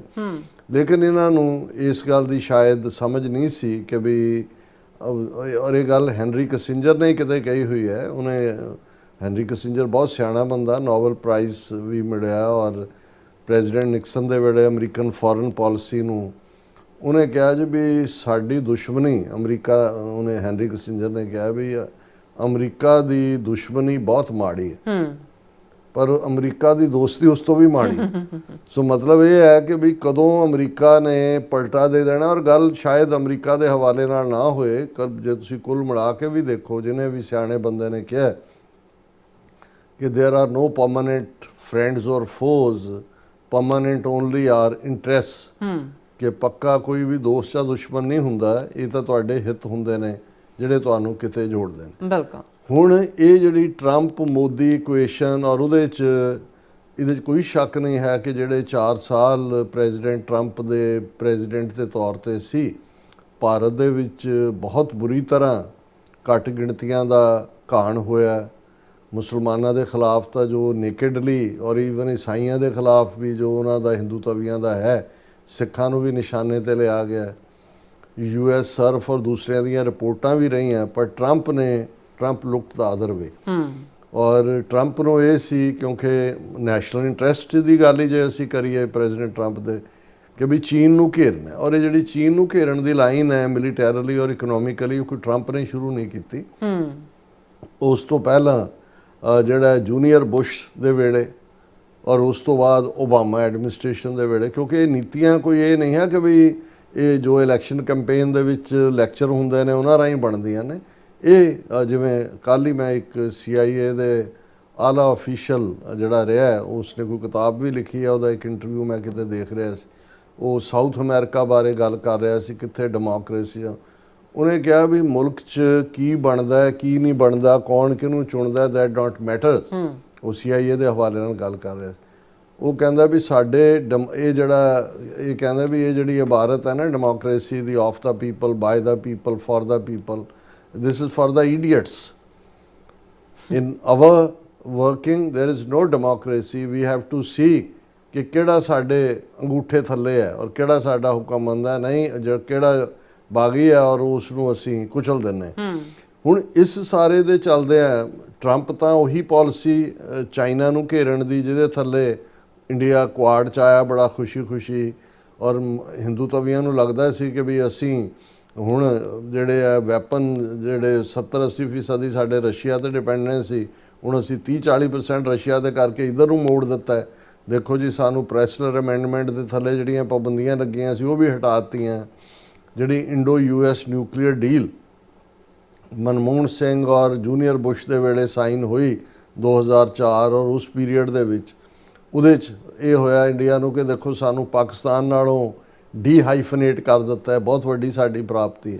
ਪਰ ਇਹ ਸਾਰੇ ਚੱਲਦੇ ਜਦੋਂ ਤੱਕ ਅਮਰੀਕਾ ਵੀ ਦੇਖ ਰਿਹਾ ਸੀ ਵੀ ਕਿੱਥੋਂ ਤੱਕ ਜਾਣਾ ਹੈ ਔਰ ਯੂਕਰੇਨ ਵਾਰ ਤੱਕ ਪਹੁੰਚਦੇ ਆ। ਇਹ ਹਾਲਾਂਕਿ ਇਹ ਟਰੰਪ ਨੇ ਤਾਂ ਕਦੇ ਯੂਕਰੇਨ ਵਾਰ ਨੂੰ ਐਂਡੋਰਸ ਨਹੀਂ ਕੀਤਾ, ਰਾਦਰ ਉਹਨੂੰ ਬਾਈਡਨ ਦੀ ਇੰਡੀਵਿਜੂਅਲ ਫੇਲਿਅਰ ਕਹਿੰਦਾ। ਪਰ ਅਮਰੀਕਾ ਦਾ ਜਿਹੜੇ ਇਨਸਾਈਡ ਸੀ, ਜਿਹਨੂੰ ਤੁਸੀਂ ਡੀਪ ਸਟੇਟ ਕਹੋ ਜਾਂ ਏਜੰਸੀ, ਉਹਨਾਂ ਨੇ ਦੇਖ ਲਿਆ ਕਿ ਵੀ ਇਹਨਾਂ ਦੇ ਪੱਲੇ ਕੁਛ ਨਹੀਂ ਹੈ, ਰਿਲਾਇਬਿਲਟੀ ਨਹੀਂ ਹੈਗੀ। ਜਿਵੇਂ ਉਹਨਾਂ ਨੇ ਰਸ਼ੀਆ ਦਾ ਸਾਥ ਦਿੱਤਾ, ਕੰਡੈਮ ਵੀ ਨਹੀਂ ਕੀਤੇ ਰੈਜ਼ੋਲੂਸ਼ਨ ਜਿਹੜੇ ਨੇ, ਰਸ਼ੀਆ ਨੂੰ ਐਗਰੈਸਰ ਵੀ ਨਹੀਂ ਮੰਨਿਆ। ਔਰ ਵਰਸਟ ਜਿਹੜੀਆਂ ਸੈਂਕਸ਼ਨਸ ਅਮਰੀਕਾ ਨੇ ਰਸ਼ੀਆ ਦੇ ਉੱਤੇ ਲਾਈਆਂ ਯੂਰਪ ਦੇ ਵਿੱਚ ਔਰ ਦੂਸਰੇ, ਇੰਡੀਆ ਨੇ ਕਿੰਨੇ ਗੁਣਾ ਜ਼ਿਆਦਾ ਕਰੂਡ ਆਇਲ ਕੀਤਾ, ਫਿਰ ਰੀਪ੍ਰੋਸੈਸ ਕਰਕੇ ਯੂਰਪ ਦੀ ਮਾਰਕੀਟ 'ਚ ਭੇਜਿਆ। ਸੋ ਇਨਸਾਈਡ ਤਾਂ ਇਹਨਾਂ ਦਾ ਉਦੋਂ ਫਿਰ ਮਿਲੀਟੈਰਲੀ ਇਹ ਕਿੰਨਾ ਕੁ ਖਲੋ ਸਕਦੇ ਨੇ। ਗਲਵਾਨ ਵੈਲੀ ਇੱਕ ਉਦਾਹਰਣ ਸੀ ਜਿਹਦੇ ਥੱਲੇ ਸਾਹਮਣੇ ਆਇਆ ਕਿ ਵੀ ਇਹ ਚਾਈਨਾ ਦਾ ਇਹਨਾਂ ਨੇ ਕੀ ਮੁਕਾਬਲਾ ਕਰਨਾ। ਬਿਲਕੁਲ। ਸੋ ਜਦੋਂ ਤੱਕ ਟਰੰਪ ਨੇ ਦੁਬਾਰਾ ਵਾਪਸ ਟਰੰਪ ਆਇਆ, ਇੱਕ ਟਰਮ ਬਾਈਡਨ ਦੇ ਵਿੱਚੋਂ ਆਈ ਔਰ ਉਸ ਤੋਂ ਪਹਿਲਾਂ ਟਰੰਪ ਦੀ ਨਿੱਜੀ ਇਨਸਲਟ ਵੀ, ਕਿਉਂਕਿ ਜਦੋਂ ਮੋਦੀ ਆਇਆ ਸੈਸ਼ਨ ਅਟੈਂਡ ਕਰਨ UN ਦੇ ਔਰ ਟਰੰਪ ਨੇ ਕਿਹਾ my friend Modi is coming, we will meet him, ਔਰ ਇੱਥੇ ਆ ਕੇ ਉਹਨਾਂ ਨੇ ਕਿਹਾ ਜੀ ਨੋ ਵੀ ਹੈਵ ਨੋ ਟਾਈਮ। ਹੁਣ ਇਸ ਸਾਰੇ ਪਸਮੰਜਰ ਦੇ ਵਿੱਚ ਟਰੰਪ ਇਹ ਠੀਕ ਹੈ ਵੀ ਅਨਪ੍ਰੈਡਿਕਟੇਬਲ ਹੈ, ਪਰ ਇਹਦੇ 'ਚ ਕੋਈ ਸ਼ੱਕ ਨਹੀਂ ਹੈ ਕਿ he is a very smart man. ਆਪਣੇ ਨੇਸ਼ਨ ਦਾ ਇੰਟਰਸਟ ਭਾਵੇਂ ਅੱਜ ਟੈਰਿਫ ਦੇ ਮਾਮਲੇ ਜਾਂ ਦੂਜੇ 'ਚ ਕੋਈ ਕੁਛ ਕਹੀ ਜਾਏ, but eventually 4-6 years down the road America ਦੇ ਵਿੱਚ ਇਨਵੈਸਟਮੈਂਟ ਹੋਏਗੀ, ਅਮਰੀਕਨਸ ਲਈ ਜੌਬ ਕ੍ਰੀਏਟ ਹੋਣਗੇ। ਔਰ ਇਸੇ ਤਰ੍ਹਾਂ ਜਿਹੜਾ ਇਮੀਗ੍ਰੇਸ਼ਨ ਦਾ ਮੁੱਦਾ ਇਲੀਗਲ ਜਿਸ ਲੈਵਲ ਦੇ ਉੱਤੇ ਹਰਡਸ ਆਫ ਪੀਪਲ, ਸਾਰਾ ਸਾਊਥ ਅਮਰੀਕਾ ਖਾਲੀ ਹੋ ਰਿਹਾ ਸੀ। ਹੁਣ ਬੇਸ਼ੱਕ ਅਜੇ ਕਿੰਨੇ ਬਾਹਰ ਕੱਢੇ ਨੇ, ਕਿੰਨਾ ਹਿਊਮੈਨੀਟੇਰੀਅਨ ਹੈ, ਕਿੰਨਾ ਨਾਨ, ਇਹ ਇੱਕ ਡਿਬੇਟ ਹੈ ਵੱਖਰੀ। ਲੇਕਿਨ ਇਹਦੇ 'ਚ ਕੋਈ ਸ਼ੱਕ ਨਹੀਂ ਕਿ ਜਿਹੜੀ ਫਰਦਰ ਆਮਦ ਜਿਹੜੇ ਝੁੰਡਾਂ ਦੇ ਝੁੰਡ ਆ ਰਹੇ ਸੀ ਉਹ ਰੁਕੇ, ਜਿਹੜੇ ਕਿ ਅਲਟੀਮੇਟਲੀ ਅਮਰੀਕਨ ਇੰਟਰਸਟ ਵੀ ਹੈ ਇਸ ਗੱਲ ਦਾ। ਹੁਣ ਜਦੋਂ ਟਰੰਪ ਨੇ ਡਿਸਾਈਡ ਕੀਤਾ ਕਿ ਵੀ ਇਹ ਇੰਡੀਆ ਨੂੰ, ਉਦੋਂ ਤੱਕ ਉਹਨੇ ਪਛਾਣ ਵੀ ਲਿਆ 4 ਸਾਲ 'ਚ, ਸਮਾਰਟ ਮੈਨ, ਉਹਨੇ ਦੇਖਿਆ ਵੀ ਇਹ ਕਹਿੰਦੇ ਕੁਛ ਨੇ ਕਰਦੇ ਕੁਛ ਨੇ, ਇਹ ਤਾਂ ਐਵੇਂ ਹੀ ਇਹਨਾਂ ਦਾ ਕੋਈ ਹੋਰ ਹੀ ਕੰਮ ਹੈ। ਫਿਰ ਹੁਣ ਜਦੋਂ ਦਾ ਟਰੰਪ ਨੇ ਆਪਣੀ ਇਹ ਸੈਕੰਡ ਟਰਮ ਸ਼ੁਰੂ ਕੀਤੀ ਹੈ, ਕਿੰਨੇ ਰਗੜੇ ਦਿੱਤੇ ਨੇ ਇੱਕ ਤੋਂ ਬਾਅਦ ਇੱਕ। ਪਹਿਲਾਂ ਤਾਂ ਟੈਰਿਫ ਦੇ ਮੁੱਦੇ ਦੇ ਉੱਤੇ ਹੀ, ਫਿਰ ਅਸੀਂ ਈਵਨ ਇਹਦੇ ਬਾਵਜੂਦ ਕਿ ਉਹਨਾਂ ਦਾ ਨੈਰੇਟਿਵ ਕੀ ਹੈ, ਟਰੰਪ ਨੇ 8 ਵਾਰ ਕਿਹਾ ਜੀ ਮੈਂ ਸਮਝੌਤਾ ਕਰਵਾਇਆ। ਇੰਡੀਆ ਨੂੰ ਉਹਨੇ ਟੈਰਿਫ ਕਿੰਗ ਕਹਿ ਕੇ ਇਨਸਲਟ, ਮੋਦੀ ਨੂੰ ਸੱਦ ਕੇ ਆਪਣੇ ਨਾਲ ਖੜਾ ਕਰਕੇ ਜਿਵੇਂ ਮੋਦੀ ਦੀਆਂ ਲੱਤਾਂ ਕੰਬਾਈਆਂ, ਔਰ ਉਸ ਸਾਰੇ ਦੇ ਚੱਲਦੇ ਆ ਜਿਹੜਾ ਹੁਣ ਇਸ ਸਾਰੀ ਬੈਕਗਰਾਊਂਡ 'ਚ ਹਾਲਾਂ ਇੰਡੀਆ ਟ੍ਰੇਡ ਡੀਲ ਸਾਈਨ ਕਰਨ ਲਈ ਉੱਥੇ ਪੀਯੂਸ਼ ਗੋਇਲ ਉਹਨਾਂ ਦਾ ਮਿਨਿਸਟਰ ਇੱਥੇ ਹੀ ਬੈਠਾ ਹੁੰਦਾ, ਰਹਿੰਦਾ ਹੀ ਵਾਸ਼ਿੰਗਟਨ 'ਚ। ਹੁਣ ਇਸ ਸਾਰੇ ਦੇ ਚੱਲਦੇ ਆ ਟਰੰਪ ਨੇ ਅੱਗੇ ਐਪਲ ਵਾਲਿਆਂ ਨੂੰ ਜਿਹੜਾ ਟਿਮ ਕੁੱਕ ਹੈ ਇਹ ਵਾਰਨ ਕੀਤਾ ਸੀ ਕਿ ਬਈ ਇਹ ਨਾ ਹੋਏ ਵੀ ਤੁਸੀਂ ਚਾਈਨਾ ਤੋਂ ਇਨਵੈਸਟਮੈਂਟ ਚੁੱਕੋ ਤੇ ਕਿਸੇ ਹੋਰ ਮੁਲਕ 'ਚ ਲੈ ਜਾਓ, ਕਿ ਬਈ ਆਈ ਵਾਂਟ ਕਿ ਵੀ ਤੁਸੀਂ ਜਿਹੜੇ ਤੁਹਾਡੇ ਐਪਲ ਵਾਲੇ ਨੇ ਤੁਹਾਡੇ ਆਈਫੋਨ ਅਮਰੀਕਾ 'ਚ ਬਣਨ। ਹੁਣ ਆਲਰੇਡੀ ਇੱਕ ਵੱਡਾ ਪਲਾਂਟ ਐਸਟੈਬਲਿਸ਼ ਕਰਨ ਦਾ ਜਿਹੜਾ ਉਹ ਡੀਲ ਤਾਂ ਸਾਈਨ ਹੋਈ ਥਾਵਾਂ ਵੀ ਲਈਆਂ ਹੋਈਆਂ ਨੇ ਜਾਂ ਦੂਜੇ। ਸੋ ਇਹਨੇ ਟਿਮ ਕੁੱਕ ਨੇ ਕਿਹਾ ਹੋਣਾ ਕਿ ਵੀ ਚਲੋ ਫਿਊਚਰ 'ਚ ਦੇਖਿਆ ਜਾਏਗਾ। ਹੁਣ ਜਿਹੜਾ ਨੇ ਪਰ ਅੱਜ ਟਰੰਪ ਨੇ ਜਿਹੜਾ ਇੱਕ ਹੋਰ ਰਗੜਾ ਦਿੰਦੇ ਇਕੱਲਾ ਇਹੀ ਨਹੀਂ ਵੀ ਉਹਨੇ ਇੰਡੀਆ ਬਾਰੇ ਅਗੇਨ ਜਿਹੜਾ ਉਹ ਟੈਰਿਫ ਔਰ ਦੂਜੇ ਦੀ ਉਹ ਗੱਲ ਕਰਦਾ ਵੀ ਬਹੁਤ ਇਹ ਜ਼ਾਲਮ ਨੇ when it comes to negotiation. ਹੁਣ ਮੈਂ ਐਗਜ਼ੈਕਟ ਡੋਨਲਡ ਟਰੰਪ ਦੀ ਜਿਹੜੀ ਅੱਜ ਦੀ ਟਵੀਟ ਹੈ, I have long ago informed Tim Cook of Apple that I expect that their iPhones that will be sold in the United States of America will be manufactured and built in the United States, not India or any place else। ਕਿ ਵੀ ਮੈਂ ਲੰਬੇ ਸਮੇਂ ਤੋਂ Tim cook ਨੂੰ Apple ਦੇ ਮਾਲਕ ਨੂੰ ਕਹਿ ਰਿਹਾ ਵੀ ਜਿਹੜੇ ਤੁਹਾਡੇ ਆਈਫੋਨ ਤੁਸੀਂ ਅਮਰੀਕਾ 'ਚ ਵੇਚਣੇ ਨੇ ਉਹ ਅਮਰੀਕਾ 'ਚ ਬਣਨੇ ਚਾਹੀਦੇ ਨੇ, ਇਹ ਨਹੀਂ ਕਿ ਵੀ ਤੁਸੀਂ ਉਹਨੂੰ ਇੰਡੀਆ 'ਚ ਜਾਂ ਕਿਸੇ ਹੋਰ ਥਾਂ 'ਤੇ ਬਣਾਓ। If that is not the case, a tariff of at least 25% must be paid by Apple to the US. Thank you for your attention to this matter। ਉਹਨੇ ਕਿਹਾ ਵੀ ਜੇ ਇੰਡੀਆ 'ਚ ਬਣਾਏ ਜਾਂ ਕਿਤੇ ਹੋਰ ਤਾਂ ਹੈ ਹੀ ਨਹੀਂ, ਇੰਡੀਆ 'ਚ ਹੀ ਬਣਨੇ ਨੇ, ਤੇ ਫਿਰ 25% ਜਿਹੜੀ ਹੈ ਉਹ ਐਕਸਟਰਾ ਟੈਰਿਫ ਲਾਵਾਂਗੇ। ਹੁਣ ਜ਼ਾਹਰ ਹੈ ਵੀ ਇੰਡੀਆ 'ਚ ਤਾਂ ਪਹਿਲਾਂ ਹੀ ਜਿਹੜੀ ਆ ਉਹ ਹੜਬੜੀ ਮਚੀ ਹੋਈ ਹੈ ਵੀ ਟਰੰਪ ਦਾ ਜਿਹੜਾ ਟ੍ਰੇਡ ਡੀਲ ਹੋ ਨਹੀਂ ਪਾ ਰਹੀ ਵੀ ਕਿੰਨਾ ਟੈਰਿਫ। ਕੱਲ੍ਹ ਪਰਸੋਂ ਕਿਤੇ ਟਰੰਪ ਨੇ ਸ਼ਾਇਦ ਜਦੋਂ ਸਾਊਥ ਅਫਰੀਕਨ ਪ੍ਰੈਜ਼ੀਡੈਂਟ ਸੀ ਇਹ ਵੀ ਕਿਹਾ ਵੀ India has agreed to impose zero tariff on US products. ਹੁਣ ਦੋਨੋਂ ਪਾਸੇ ਹੋਏਗਾ ਕਿ ਤੁਸੀਂ ਵੀ ਜ਼ੀਰੋ ਕਰੋ ਅਸੀਂ ਵੀ ਜ਼ੀਰੋ ਕਰਦੇ ਤੇ ਇੰਡੀਆ ਦਾ ਤਾਂ ਪੱਲੇ ਕੁਛ ਨਹੀਂ ਰਹਿੰਦਾ ਉਹ ਸਾਰੇ ਦੇ ਨਾਲ। ਉਹ ਮਾਰਕੀਟ 'ਚ ਤਾਂ ਉਹਨਾਂ ਦੇ ਅਮਰੀਕਨ ਪ੍ਰੋਡਕਟ ਦੇ ਨਾਲ ਕੀ ਕੰਪੀਟ ਕਰਨਗੇ ਜੇ ਜ਼ੀਰੋ ਟੈਰਿਫ ਹੈ, ਉਹਨਾਂ ਦਾ ਕੌਣ ਖਰੀਦੇਗਾ ਮੈਨੂਫੈਕਚਰਿੰਗ ਨਾਲ। ਸੋ ਮੈਂ ਸਮਝਦਾ ਵੀ ਇਹ ਅੱਜ ਸਾਰੇ ਪਾਸੇ ਹੈਡਲਾਈਨ ਹੈ। ਈਵਨ ਇਹਨਾਂ ਦੀ ਇੰਡੀਅਨ ਮੀਡੀਆ ਦੇ ਵੀ Trump threatens Apple with 25% tariff if iPhone assembly doesn't move to US। ਫਿਰ India may let US foreign firms bid for government contracts. ਹੁਣ ਇੰਡੀਆ ਲੰਮਾ ਪਿਆ ਹੋਇਆ ਇਸ ਵੇਲੇ ਔਰ ਉਹਨਾਂ ਨੇ ਇੰਡੀਅਨ ਗਵਰਨਮੈਂਟ ਨੇ ਕਿਹਾ ਕਿ ਜੀ ਅਸੀਂ US ਫਰਮਸ ਨੂੰ ਵੀ ਜਿਹੜਾ $50 ਬਿਲੀਅਨ ਤੋਂ ਜਿਹੜੇ ਵੱਧ ਦੇ ਵੀ ਈਵਨ ਕੰਟਰੈਕਟ ਹੋਣਗੇ to bid for contracts worth over $50 billion mainly from federal entities as it negotiates a trade deal with Washington। ਹੁਣ ਉਹ ਟ੍ਰੇਡ ਡੀਲ ਵੀ ਚੱਲ ਰਹੀ ਹੈ। ਇੰਡੀਆ ਤਿਆਰ ਹੈ ਕਿ ਵੀ ਤੁਸੀਂ ਜਿਹੜਾ ਫੋਰਨ ਫਰਮਸ ਵੀ ਜਿਹੜੀਆਂ ਨੇ ਉਹ ਬਿਡ ਕਰ ਸਕਦੀਆਂ ਨੇ। ਔਰ ਇਸ ਸਾਰੇ 'ਚੋਂ ਜਿਹੜਾ ਸਭ ਤੋਂ ਵੱਡਾ ਫੀਅਰ ਖਾਸ ਤੌਰ ਤੇ ਪੰਜਾਬ ਦੇ ਹਵਾਲੇ ਨਾਲ ਹੈ ਵੀ ਇਸ ਟ੍ਰੇਡ ਡੀਲ ਦੇ ਵਿੱਚ ਇੰਡੀਆ ਜਿਹੜਾ ਅਮਰੀਕਾ ਦਾ ਪ੍ਰੈਸ਼ਰ ਹੈ ਐਗਰੀਕਲਚਰ ਔਰ ਡੇਅਰੀ ਸੈਕਟਰ ਨੂੰ ਓਪਨ ਕਰਨਾ, ਇਹਦੇ 'ਚ ਵੀ ਉਹ ਜਿਹੜਾ ਕੰਸੈਸ਼ਨ ਦੇ ਸਕਦੇ ਨੇ। ਪਰ ਇਸ ਤੋਂ ਇਹ ਅੰਦਾਜ਼ਾ ਹੋ ਸਕਦਾ ਹੈ ਕਿ ਵੀ ਜਿਹੜੀ ਪ੍ਰੈਜ਼ੀਡੈਂਟ ਟਰੰਪ ਨੇ ਇੰਡੀਆ ਪ੍ਰਤੀ ਜਿਹੜਾ ਉਹਦਾ ਰੁਖ ਹੈ ਕਿਤੇ ਵੀ ਕੋਈ ਇੰਨੀ ਕੰਸਿਸਟੈਂਸੀ ਆ ਇਸ ਸਾਰੇ ਪੀਰੀਅਡ 'ਚ। ਹਾਲਾਂਕਿ ਅਸੀਂ ਦੇਖਦੇ ਹਾਂ ਵੀ ਚਾਈਨਾ ਪ੍ਰਤੀ ਜਿਹਨੂੰ ਜਿਹੜਾ ਮੇਨ ਐਨਮੀ ਹੈ ਤੁਹਾਨੂੰ ਟਰੰਪ ਦੀ ਕੋਈ ਨੈਗੇਟਿਵ ਬਹੁਤ ਬਿਆਨਬਾਜ਼ੀ ਨਹੀਂ ਮਿਲੇਗੀ। ਪਹਿਲਾਂ ਟੈਰਿਫ ਲਾਇਆ, ਉਹਨੇ ਵੀ ਲਾਇਆ, ਹੁਣ ਨੈਗੋਸ਼ੀਏਸ਼ਨ ਚੱਲ ਰਹੀ ਹੈ। ਯੂਰਪੀਅਨ ਯੂਨੀਅਨ ਨਾਲ ਵੀ ਹੁਣ ਥੋੜੀ ਬਿਟਰਨੈਸ ਦਿਖਾਈ ਹੈ ਕਿਉਂਕਿ ਉਹ ਡੀਲ ਕੋਈ ਕਿਸੇ ਕੰਢੇ ਨਹੀਂ ਲੱਗ ਰਹੀ। ਪਰ ਇੰਡੀਆ ਨੂੰ ਪੂਰਾ ਚੁਣ ਕੇ, ਕਿਉਂਕਿ ਇਹ ਨਹੀਂ ਹੈ ਜਿਵੇਂ ਇੰਡੀਅਨ ਸਮਝਦੇ ਸੀ ਕਿ ਜੀ ਜੇ ਹੁਣ ਚਾਈਨਾ ਦੇ ਨਾਲ ਟਕਰਾਅ ਹੈ, ਜਿਹੜੀ ਚਾਈਨਾ 'ਚੋਂ ਇਨਵੈਸਟਮੈਂਟ ਨਿਕਲੇਗੀ ਉਹ ਭਾਰਤ ਆਏਗੀ। ਪਰ ਇਹ ਜੇ ਐਪਲ ਵਾਲਿਆਂ ਨੂੰ ਇਸ ਕਦਰ ਸਿੱਧਾ ਹੁਣ ਤਾਂ ਇਹ ਆ ਵੀ ਇਹ ਤੂੰ ਦੇਖ ਵੀ ਇੱਥੇ ਬਣਾਉਣੇ ਨੇ ਕਿ ਉੱਥੇ ਬਣਾਉਣੇ ਨੇ, ਜੇ ਉੱਥੇ ਬਣਾਏ 25% ਐਕਸਟਰਾ ਟੈਰਿਫ। ਸੋ ਹੁਣ ਇਹਨੂੰ ਟਰੰਪ ਨੂੰ ਤਾਇਆ ਕਹਿਣਗੇ, ਚਾਚਾ ਕਹਿਣਗੇ, ਦਾਦਾ ਕਹਿਣਗੇ ਕਿ ਔਰੰਗਜ਼ੇਬ ਕਹਿਣਗੇ। ਬਿਲਕੁਲ ਡਾਕਟਰ ਸਾਹਿਬ ਤੁਹਾਡਾ ਬਹੁਤ ਧੰਨਵਾਦ। ਸੋ ਥਲੇ ਬ੍ਰੇਕ ਫਿਊਅਰਸ ਤੁਸੀਂ ਇਸੇ ਤਰ੍ਹਾਂ ਬਣੇ ਰਹਿਣਾ। ਮਿਲਦੇ ਹਾਂ ਛੋਟੇ ਜਿਹੇ ਬ੍ਰੇਕ ਤੋਂ ਬਾਅਦ।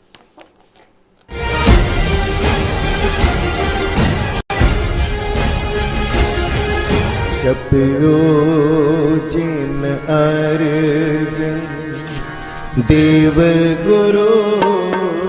ਸੈਨ ਫਰਾਂਸਿਸਕੋ ਵਿਖੇ 7 ਜੂਨ ਦਿਨ ਸ਼ਨੀਚਰਵਾਰ ਨੂੰ ਸ਼ਹੀਦਾਂ ਦੇ ਸਿਰਤਾਜ ਸ੍ਰੀ ਗੁਰੂ ਅਰਜਨ ਦੇਵ ਜੀ ਅਤੇ ਜੂਨ 1984 ਦੇ ਸ਼ਹੀਦਾਂ ਨੂੰ ਸਮਰਪਿਤ ਵਿਸ਼ਾਲ ਨਗਰ ਕੀਰਤਨ ਸਵੇਰੇ 10 ਵਜੇ ਸਜਾਇਆ ਜਾਵੇਗਾ। ਸਮੂਹ ਸਿੱਖ ਸੰਗਤਾਂ ਨੂੰ ਬੇਨਤੀ ਕੀਤੀ ਜਾਂਦੀ ਹੈ ਪਰਿਵਾਰਾਂ ਸਮੇਤ ਇਸ ਨਗਰ ਕੀਰਤਨ ਵਿੱਚ ਸ਼ਾਮਿਲ ਹੋ ਕੇ ਗੁਰੂ ਘਰ ਦੀਆਂ ਖੁਸ਼ੀਆਂ ਪ੍ਰਾਪਤ ਕਰੋ ਜੀ। ਅਤੇ ਨਵੀਂ ਪੀੜ੍ਹੀ ਨੂੰ ਖਾਲਸੇ ਦੀਆਂ ਪਰੰਪਰਾਵਾਂ ਤੋਂ ਜਾਣੂ ਕਰਵਾਓ ਜੀ। ਵਧੇਰੇ ਜਾਣਕਾਰੀ ਲਈ ਸਕਰੀਨ ਤੇ ਦਿੱਤੇ ਨੰਬਰਾਂ ਤੇ ਸੰਪਰਕ ਕਰੋ ਜੀ।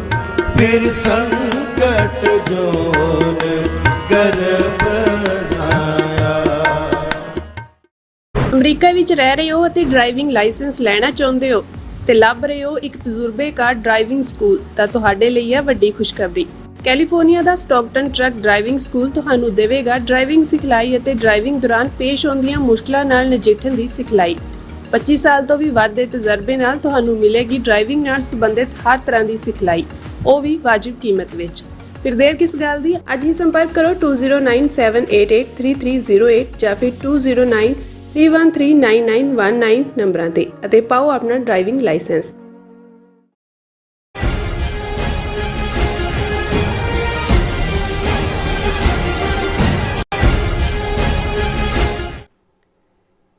Viewers, welcome back on program. So viewers, today is Friday, so ਹੁਣ ਆਪਾਂ ਜਿਹੜੀਆਂ ਅੱਜ ਦੇ ਪ੍ਰੋਗਰਾਮ ਦੇ ਵਿੱਚ ਲਿਖਤਾਂ ਵੀ ਸ਼ਾਮਲ ਕਰਨ ਜਾ ਰਹੇ ਹਾਂ, ਤੁਹਾਡੇ ਨਾਲ ਸ਼ੇਅਰ ਕਰਨ ਜਾ ਰਹੇ ਹਾਂ, ਔਰ ਜਿਸ ਵਿੱਚ ਇਹਨਾਂ ਲਿਖਤਾਂ ਤੋਂ ਇਲਾਵਾ ਸਾਡੇ ਕੋਲ ਭੈਣ ਅਮਨਜੋਤ ਕੌਰ ਜੀ ਹੋਰਾਂ ਦੀ ਇੱਕ ਜਿਹੜੀ ਲਿਖਤ ਹੈ ਉਹ ਵੀ ਆਪਾਂ ਸ਼ੇਅਰ ਕਰਾਂਗੇ, ਜਿਸ ਵਿੱਚ ਉਹਨਾਂ ਨੇ ਦਲਜੀਤ ਦੋਸਾਂਝ ਵੱਲੋਂ ਮੈਂਟ ਗਾਲਾ ਵਿੱਚ ਸਾਰੀ ਜਿਹੜੀ ਆਪਣੀ ਸ਼ਾਹੀ ਪੁਸ਼ਾਕ, ਜਿਸ ਵਿੱਚ ਦਸਤਾਰ, ਤਲਵਾਰ, ਕਲਗੀ ਤੇ ਹੋਰ ਹੀਰੇ ਸ਼ਾਮਲ ਹਨ, ਪਾਉਣ ਦੀ ਜਿਹੜੀ ਹੈ ਤਾਰੀਫ ਕੀਤੀ ਹੈ। ਔਰ ਨਾਲ ਹੀ ਉਹਨਾਂ ਦੇ ਬੈਗ ਤੇ ਜਿਹੜਾ ਪੰਜਾਬ ਦਾ ਨਕਸ਼ਾ ਤੇ ਗੁਰਮੁਖੀ ਵਰਮਾਲਾ ਵੀ ਸ਼ਾਮਲ ਸੀ। ਸੋ ਹਿੰਦੂ ਧਰਮੀਆਂ ਵੱਲੋਂ ਦਲਜੀਤ ਦੋਸਾਂਝ ਨੂੰ ਜਿਹੜਾ ਖਾਲਿਸਤਾਨੀ ਕਹਿ ਕੇ ਜਿਹੜਾ ਭੰਡਿਆ ਜਾ ਰਿਹਾ, ਸੋ ਇਸ ਬਾਰੇ ਆਪਾਂ ਗੱਲਬਾਤ ਕਰਨ ਜਾ ਰਹੇ ਹਾਂ। ਸੋ ਅਸੀਂ ਚਾਹਾਂਗੇ ਕਿ ਤੁਸੀਂ ਇਸੇ ਤਰ੍ਹਾਂ ਬਣੇ ਰਹਿਣਾ, ਦੇਖਣ ਸੁਣ ਲਿਆ, ਲਿਖਣ ਲਈ ਤੁਹਾਡਾ ਸਭ ਦਾ ਬਹੁਤ ਬਹੁਤ ਧੰਨਵਾਦ ਜੀ। ਡਾਕਟਰ ਸਾਹਿਬ, ਕੀ ਵਿਚਾਰਾਂ ਨੇ ਇਸ ਲਿਖਤ ਬਾਰੇ? ਦੇਖੋ, ਅਸੀਂ ਆਪਣੇ ਉਹਨਾਂ ਸਾਰੇ ਹੀ ਵੀਰਾਂ ਭੈਣਾਂ ਦਾ ਸ਼ੁਕਰੀਆ ਅਦਾ ਕਰਦੇ ਹਾਂ ਜਿਹੜੇ ਆਪਣੇ ਕਮੈਂਟਸ ਵੀ ਨਾਲ ਦੀ ਨਾਲ ਲਾਈਵ ਚੈਟ ਤੇ ਦਿੰਦੇ ਨੇ ਜੀ। ਅਸੀਂ ਉਹਨਾਂ ਨੂੰ ਪੜ੍ਹਦੇ ਵੀ ਹਾਂ, ਕੁਛ ਨੂੰ ਐਂਟਰਟੇਨ ਵੀ ਕਰਦੇ ਹਾਂ। ਬਿਲਕੁਲ। ਸਾਡੇ ਕੋਲ ਲਿਖਤਾਂ ਵੀ ਹੁਣ sos@tv84.tv ਦੇ ਉੱਤੇ ਸਾਨੂੰ ਵਸੂਲ ਹੁੰਦੀਆਂ ਨੇ। ਸਾਡੇ ਵੀਰ ਜਵਾਰ ਸ਼ਾਹ ਸਾਹਿਬ ਜਿਹੜੇ ਸਾਨੂੰ ਅਦਰਵਾਈਜ਼ ਵੀ ਆਰਟੀਕਲ ਜਿਹੜੇ ਉਹ ਸਮਝਦੇ ਨੇ ਸਾਡੀ ਦਿਲਚਸਪੀ ਦੇ ਜਾਂ ਕਰੰਟ ਸਿਚੁਏਸ਼ਨ ਤੇ ਨੇ ਭੇਜਦੇ ਰਹਿੰਦੇ ਨੇ, ਉਹਨਾਂ ਨੇ ਵੀ ਬਰੀਫ ਲਿਖਤ ਲਿਖੀ ਹੈ। ਅੱਛਾ। ਉਹਨਾਂ ਨੇ ਕਿਹਾ, blessed and beloved doctor Amarjeet Sahib, Sat Sri Akal and ਸਲਾਮ। Welcome back after your extraordinary overseas tour. We thank you and the Sikh nation for standing resolutely with us when invaded by 6 times bigger country. ਇਹ 6 ਗੁਣਾ ਵੱਡਾ ਮੁਲਕ ਭਾਰਤ, ਉਹਨੇ ਜਿਹੜਾ ਹਮਲਾ ਕੀਤਾ, ਅਸੀਂ ਥੈਂਕਸ ਕਰਦੇ ਹਾਂ ਸਿੱਖ ਨੇਸ਼ਨ ਦਾ ਤੁਹਾਡਾ ਕਿ ਤੁਸੀਂ ਸਾਡੇ ਨਾਲ ਖਲੋਤੇ ਹੋ। ਨਹੀਂ ਜਵਾਰ ਸ਼ਾਹ ਸਾਹਿਬ, ਅਸੀਂ ਕੋਈ ਅਹਿਸਾਨ ਨਹੀਂ ਕੀਤਾ, ਸਾਡੀ ਡੈਸਟਨੀ ਗੁਰੂ ਨਾਨਕ ਪਾਤਸ਼ਾਹ ਨੇ, ਅਲਾਮਾ ਇਕਬਾਲ ਨੇ ਸਾਂਝੀ ਕੀਤੀ ਹੋਈ ਹੈ ਜਦੋਂ ਉਹਨਾਂ ਨੇ ਇਸ ਨੂੰ ਜਿਹੜਾ ਉਹ ਕਿ ਗੁਰੂ ਨਾਨਕ ਸਾਹਿਬ ਦੇ ਉੱਤੇ ਨਜ਼ਮ ਲਿਖਦਿਆਂ ਤੋਂ ਅਲਾਮਾ ਇਕਬਾਲ ਨੇ ਕਿਹਾ ਕਿ ਫਿਰ ਉਠੀ ਆਖਰ ਸਦਾ ਤੌਹੀਦ ਕੀ ਪੰਜਾਬ ਸੇ, ਹਿੰਦ ਕੋ ਇੱਕ ਮਰਦ ਕਾਮਿਲ ਨੇ ਜਗਾਇਆ ख्वाब ਸੇ। ਅਸੀਂ ਤੌਹੀਦ ਦੇ ਨਾਲ, ਬਾਕੀ ਤਾਂ ਸਾਰੀਆਂ ਕਲਚਰਲ ਚੀਜ਼ਾਂ ਹੈ ਹੀ ਨੇ, ਉਸ ਨਾਲ ਅਸੀਂ ਬੱਝੇ ਹੋਏ ਹਾਂ। The world saw how the invaders were defeated with celebrated Rafales and other jets shot down. Invaders were shocked. They didn't learn lesson from 2019 defeat. We are peace-loving nation but will fight violently if attacked. ਕਿ ਵੀ ਇਹਨਾਂ ਨੇ 2019 ਤੋਂ ਕੋਈ ਸਬਕ ਨਹੀਂ ਸਿੱਖਿਆ। ਅਸੀਂ ਅਮਨ ਪਸੰਦ ਹੈ ਪਰ ਅਸੀਂ ਆਪਣੇ ਹੱਕਾਂ ਲਈ ਲੜਨਾ ਵੀ ਜਾਣਦੇ ਹਾਂ। Sikh nation demand justice and freedom under United Nations Charter. Historic wrongs must be corrected. We stand with Sikh brethren together. We can bring peace and prosperity to the region facing nuclear war. We applaud your spiritual and intellectual leadership with profound love. और उन्होंने तारीफ ही की है उस जिदे च वो खुद काबिल तारीफ ने, पर जिमें उन्होंने लैंग्वेज दे विच जिन्नी अपणत हुंदी है वो जिन्नी अंग्रेजी जबान अपणत दे सकती है उस दे उत्ते भी उहदी टॉपिक हुंदी है।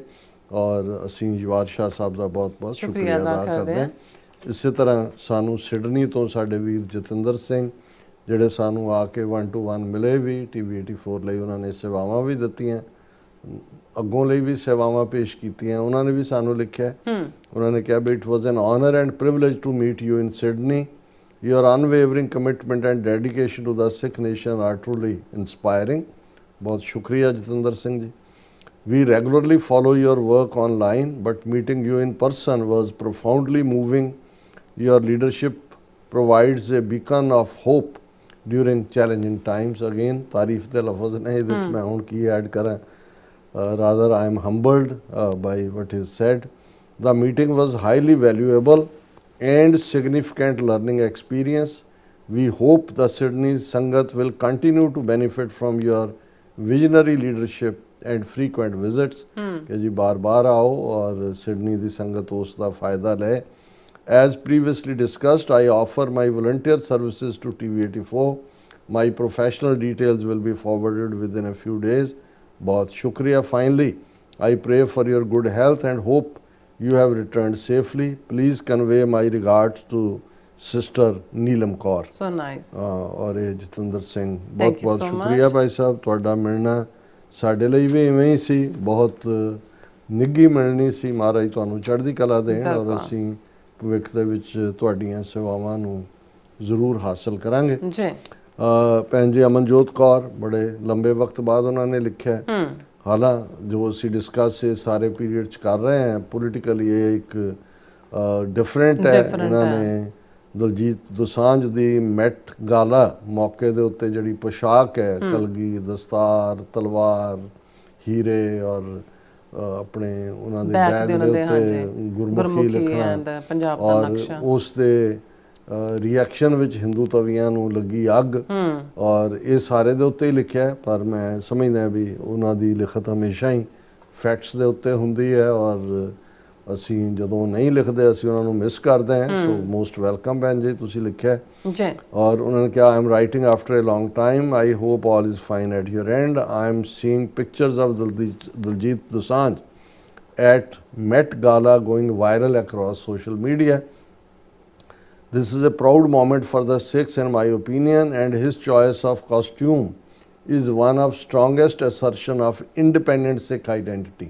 ਉਹਨਾਂ ਨੂੰ ਉਹਦੇ ਚੋਂ ਇਹ ਨਜ਼ਰ ਆਇਆ ਕਿ ਭਾਈ ਉਹਨੇ ਆਪਣੀ ਸਿੱਖ ਆਈਡੈਂਟੀਟੀ ਜਿਹੜੀ ਹੈ ਉਹ ਐਸਟੈਬਲਿਸ਼ ਕੀਤੀ ਹੈ. He chose Punjabi royal look with turban, sword, kalgi and typical jewels that male rulers used to wear in the past. ਜਿਹੜੇ ਬਾਦਸ਼ਾਹ ਪਹਿਨਦੇ ਸੀ. But the best part was map of Punjab at back of his sash and Punjabi alphabet embroidered on it. ਕਿ ਉਹਦੇ ਤੇ ਪੰਜਾਬੀ ਵਰਨਮਾਲਾ ਜਿਹੜੀ ਹੈ ਉਹ ਕੱਢੀ ਹੋਈ ਸੀ. The Gurmukhi on his costume was icing on cake. He has become the first Sikh turbaned actor to be at red carpet of Met Gala and first to model for big brands like Coca-Cola and Nestle.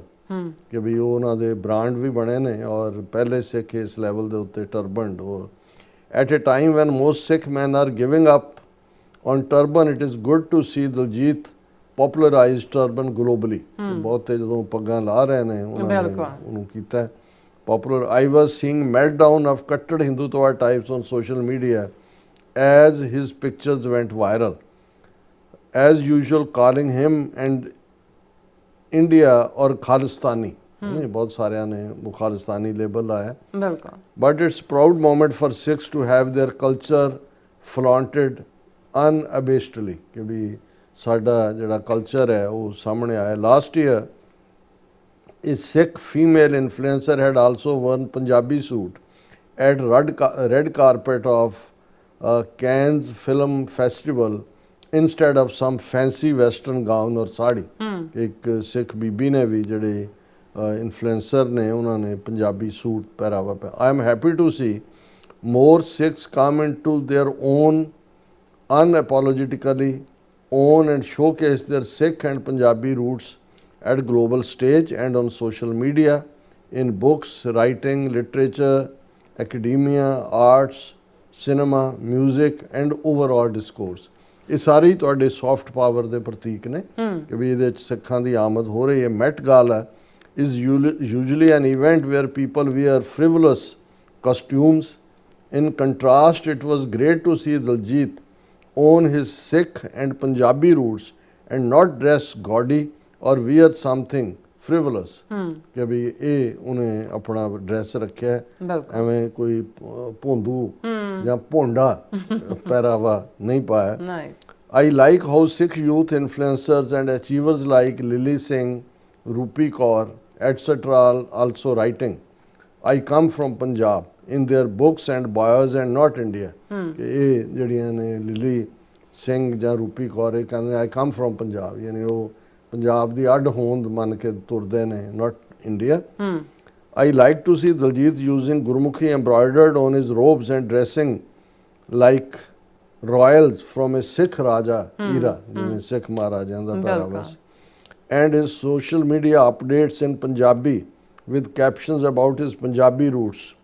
Nowhere did he talk about India or showcasing Indian stuff.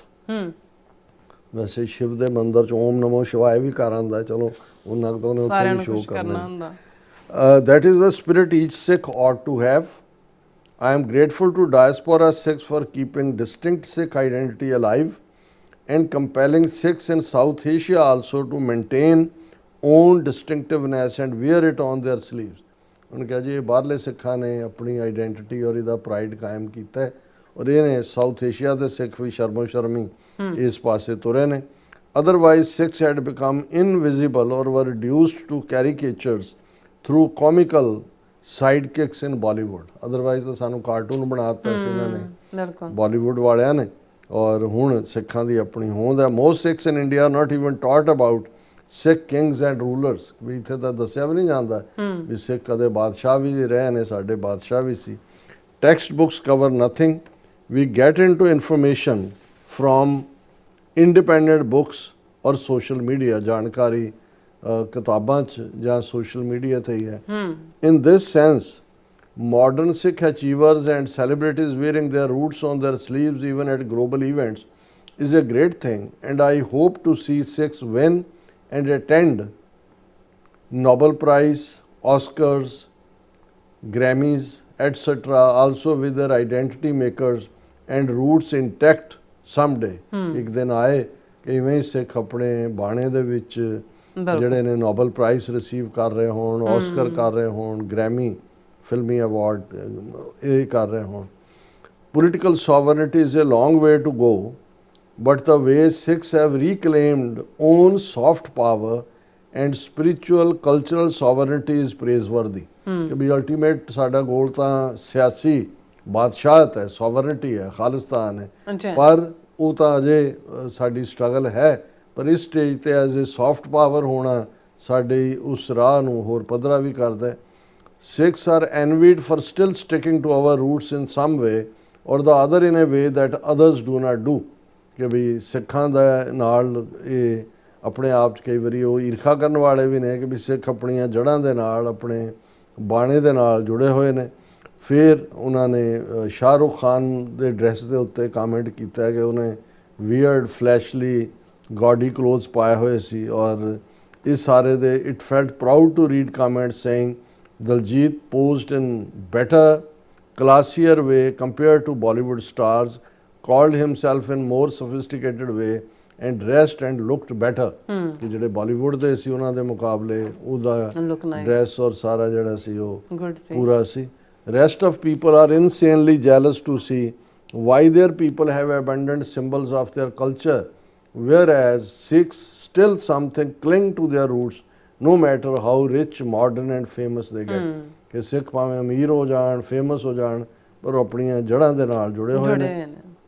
I would urge every Sikh to keep asserting their distinct roots, language, script, food, culture, elements of Sikh Raj at every opportunity they get and keep the spark alive. ਕਿ ਉਹਨੂੰ ਜਿਹੜੀ ਹੈ ਜਿਉਂਦਾ ਰੱਖੋ ਹਰ ਮੋੜ ਦੇ ਉੱਤੇ ਆਪਣੀ ਖੁਰਾਕ, ਆਪਣੀ ਜ਼ਬਾਨ, ਆਪਣੀ ਤਹਿਜ਼ੀਬ ਔਰ ਸਿੱਖ ਰਾਜ ਦੀਆਂ ਜਿਹੜਾ ਸਾਡਾ ਫਖਰ ਹੈ ਉਹਨੂੰ ਆਨੇ ਬਹਾਨੇ ਅੱਗੇ ਲਿਆਓ.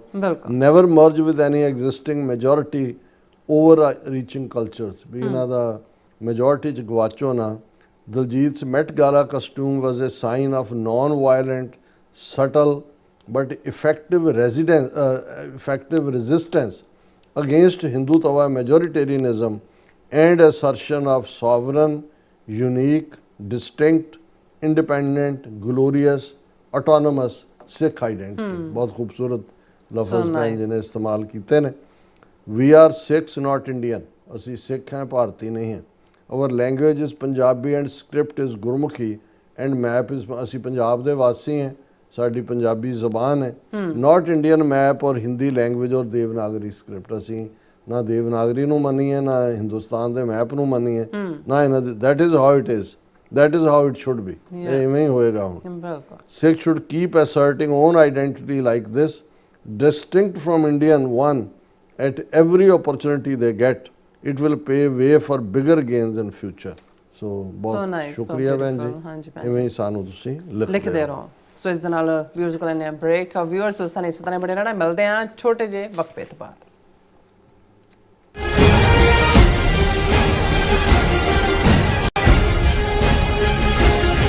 ਜਪਿਓ ਜਿਨ ਅਰਜਨ ਦੇਵ ਗੁਰੂ। ਸੈਨ ਫਰਾਂਸਿਸਕੋ ਵਿਖੇ 7 ਜੂਨ ਦਿਨ ਸ਼ਨੀਚਰਵਾਰ ਨੂੰ ਸ਼ਹੀਦਾਂ ਦੇ ਸਿਰਤਾਜ ਸ੍ਰੀ ਗੁਰੂ ਅਰਜਨ ਦੇਵ ਜੀ ਅਤੇ ਜੂਨ 1984 ਦੇ ਸ਼ਹੀਦਾਂ ਨੂੰ ਸਮਰਪਿਤ ਵਿਸ਼ਾਲ ਨਗਰ ਕੀਰਤਨ ਸਵੇਰੇ 10 ਵਜੇ ਸਜਾਇਆ ਜਾਵੇਗਾ। ਸਮੂਹ ਸਿੱਖ ਸੰਗਤਾਂ ਨੂੰ ਬੇਨਤੀ ਕੀਤੀ ਜਾਂਦੀ ਹੈ, ਪਰਿਵਾਰਾਂ ਸਮੇਤ ਇਸ ਨਗਰ ਕੀਰਤਨ ਵਿੱਚ ਸ਼ਾਮਿਲ ਹੋ ਕੇ ਗੁਰੂ ਘਰ ਦੀਆਂ ਖੁਸ਼ੀਆਂ ਪ੍ਰਾਪਤ ਕਰੋ ਜੀ ਅਤੇ ਨਵੀਂ ਪੀੜ੍ਹੀ ਨੂੰ ਖਾਲਸੇ ਦੀਆਂ ਪਰੰਪਰਾਵਾਂ ਤੋਂ ਜਾਣੂ ਕਰਵਾਓ ਜੀ। ਵਧੇਰੇ ਜਾਣਕਾਰੀ ਲਈ ਸਕਰੀਨ ਤੇ ਦਿੱਤੇ ਨੰਬਰਾਂ ਤੇ ਸੰਪਰਕ ਕਰੋ ਜੀ। ਫਿਰ ਸੰਕਟ ਜੋਨ ਗਰਭ ਧਾਇਆ।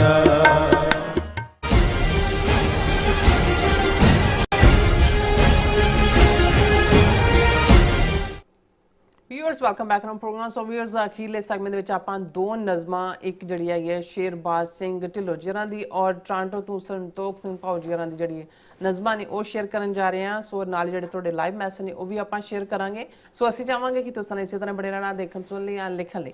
ਤੁਹਾਡਾ ਸਭ ਦਾ ਬਹੁਤ ਬਹੁਤ ਧੰਨਵਾਦ।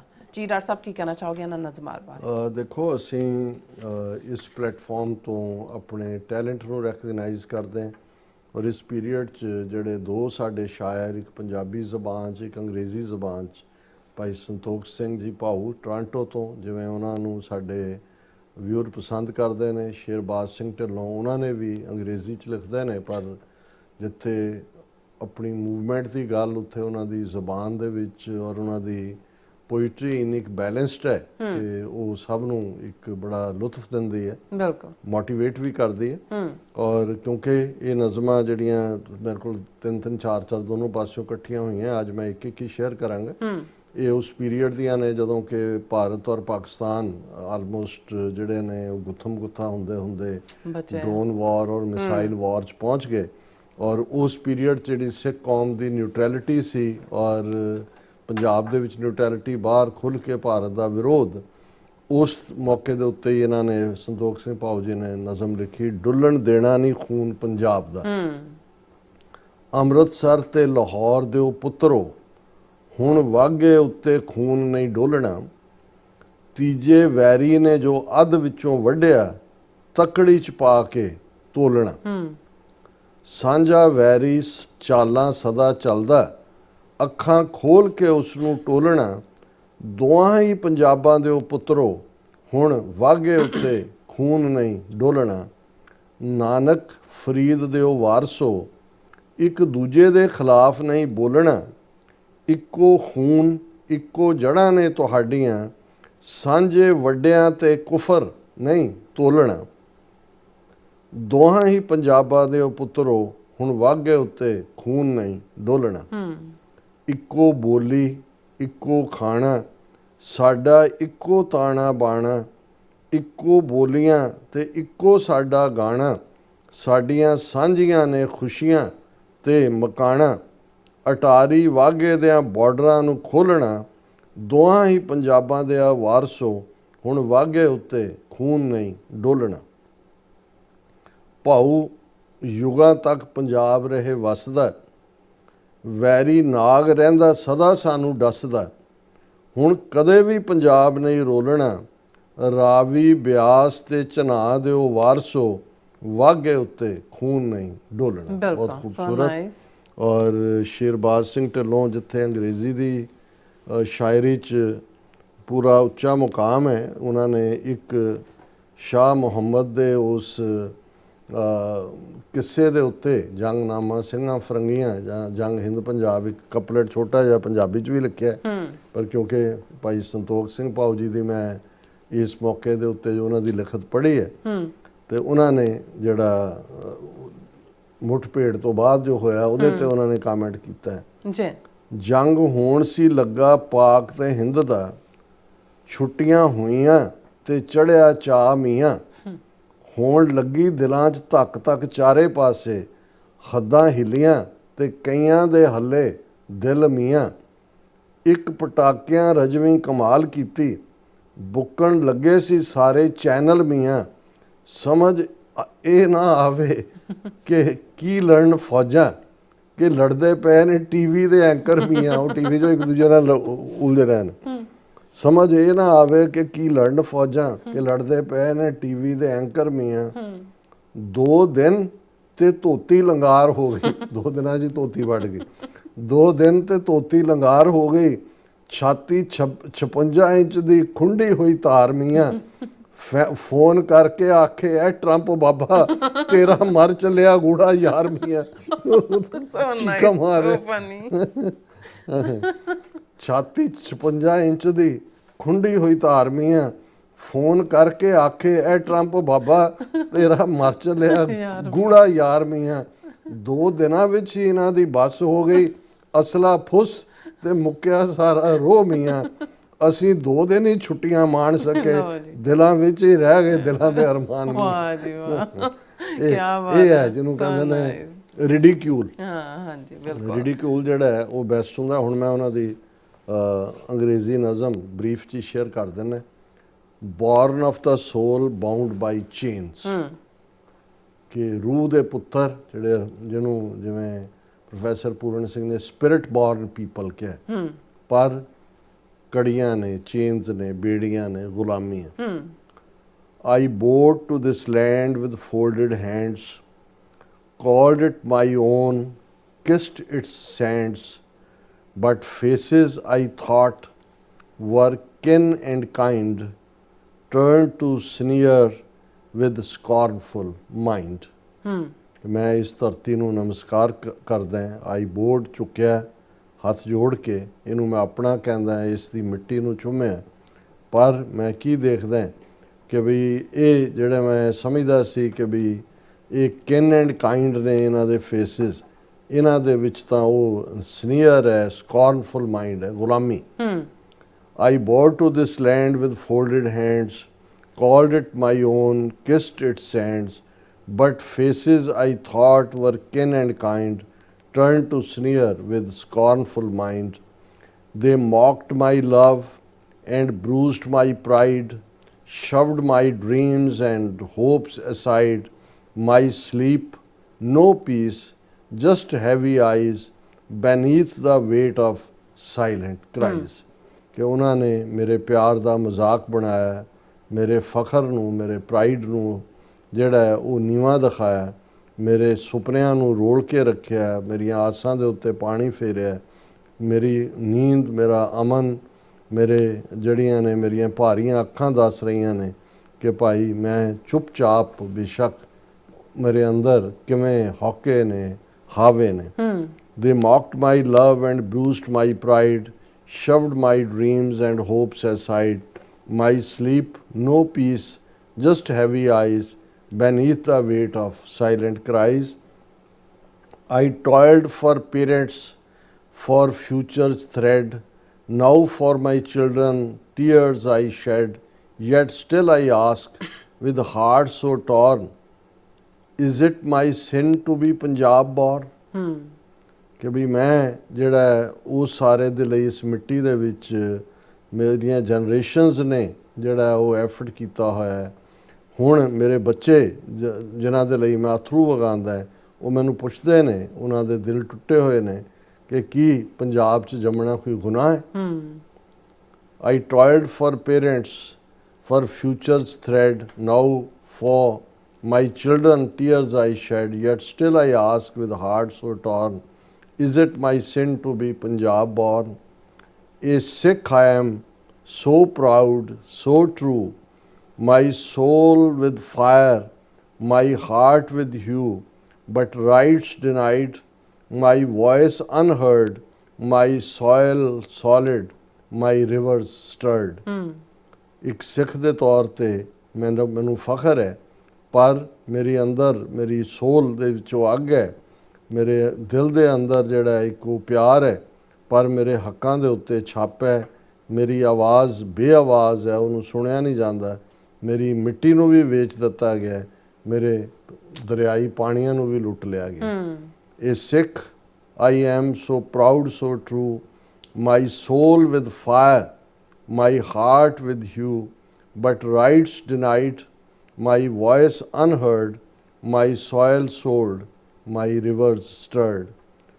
O Satluj Byas, your waters cry, once pure as truth, now murky lie, the soil's breath is stifled sore, and minds are caged forevermore. ਕਿ ਸਤਲੁਜ ਦੇ ਬਿਆਸ ਤੇ ਪਾਣੀ ਵੀ ਜਿਹੜੇ ਨੇ ਉਹ ਕੁਰਲਾ ਰਹੇ ਨੇ। ਕਦੇ ਇਹ ਇੱਕ ਸੱਚਾਈ ਹੈ ਕਿ ਅੱਜ ਜਿਹੜੀ ਇਹ ਸਾਡੀ ਧਰਤੀ ਹੈ, ਇਸ ਦੇ ਅੰਦਰ ਕਿਸ ਕਿਸਮ ਦਾ ਜਿਹੜਾ ਹੈ ਉਹਨੂੰ ਸਟਿਫਲ ਕੀਤਾ ਹੋਇਆ, ਉਸ ਦਾ ਗਲਾ ਘੁੱਟਿਆ ਹੋਇਆ, ਔਰ ਦਿਮਾਗਾਂ ਨੂੰ ਫੋਰਐਵਰ ਜਿਹੜਾ ਉਹ ਪਿੰਜਰੇ ਦੇ ਵਿੱਚ ਪਾਇਆ ਹੋਇਆ, ਗੁਲਾਮੀ। But shall I kneel and only weep or drown my dreams in endless sleep? No, let my cry shake heaven's gate. This is not surrender, this is fate. ਉਹਨੇ ਕਿਹਾ ਵੀ ਕੀ ਮੈਂ ਹੁਣ ਸਿਰਫ ਰੋਂਦਾ ਹੀ ਰਵਾਂਗਾ ਝੁਕਿਆ ਹੋਇਆ ਔਰ ਆਪਣੇ ਸੁਪਨਿਆਂ ਨੂੰ ਜਿਹੜਾ ਉਹ ਪਾਸੇ ਕਰ ਦਿਆਂਗਾ? ਨਹੀਂ, ਮੇਰੀ ਜਿਹੜੀ ਆਵਾਜ਼ ਹੈ, ਬੁਲੰਦੀਆਂ ਨੇ, ਜਿਹੜਾ ਚੈਲੰਜ ਹੈ, ਉਹ ਸਵਰਗਾਂ ਦੇ ਦਰਵਾਜ਼ੇ ਵੀ ਜਿਹੜਾ ਉਹਨੂੰ ਹਿਲਾ ਦੇਗਾ। ਇਹ ਸਰੈਂਡਰ ਨਹੀਂ ਕਰਾਂਗੇ ਅਸੀਂ ਜਿਹੜਾ ਸਾਡਾ ਫੇਟ ਲੜਨ 'ਚ ਹੈ। But shall I kneel and only weep or drown my dreams in endless sleep? No, let my cry shake heaven's gate. This is not surrender, this is fate. O God, ignite the youth with flame, with courage that no fear can tame. Let truth be sword and faith the shield. Let justice rise and never yield. ਕਿ ਉਹ ਵਾਹਿਗੁਰੂ ਨੌਜਵਾਨਾਂ ਦੇ ਅੰਦਰ ਇਹ ਆਜ਼ਾਦੀ ਦੀ ਅੱਗ, ਆਜ਼ਾਦੀ ਦੀ ਸ਼ਮਾ ਬਾਲੋ, ਉਹ ਹੌਸਲੇ ਦੇ ਨਾਲ ਜਿਹੜਾ ਹੈ ਉਹ ਖਲੋਣ, ਫੀਅਰ, ਡਰ ਨਾਂ ਦੀ ਕੋਈ ਚੀਜ਼ ਉਹਨਾਂ ਦੀ ਖਰੜੀ 'ਚ ਨਾ ਹੋਏ, ਉਹ ਸੱਚਾਈ ਨੂੰ ਆਪਣੀ ਤਲਵਾਰ ਬਣਾਉਣ, ਆਪਣੇ ਈਮਾਨ, ਫੇਥ ਨੂੰ ਆਪਣੀ ਢਾਲ ਬਣਾਉਣ, ਉਹ ਇਨਸਾਫ ਦੇ ਲਈ ਖਲੋਣ ਔਰ ਕਦੇ ਵੀ ਨਾ ਝੁਕਣ।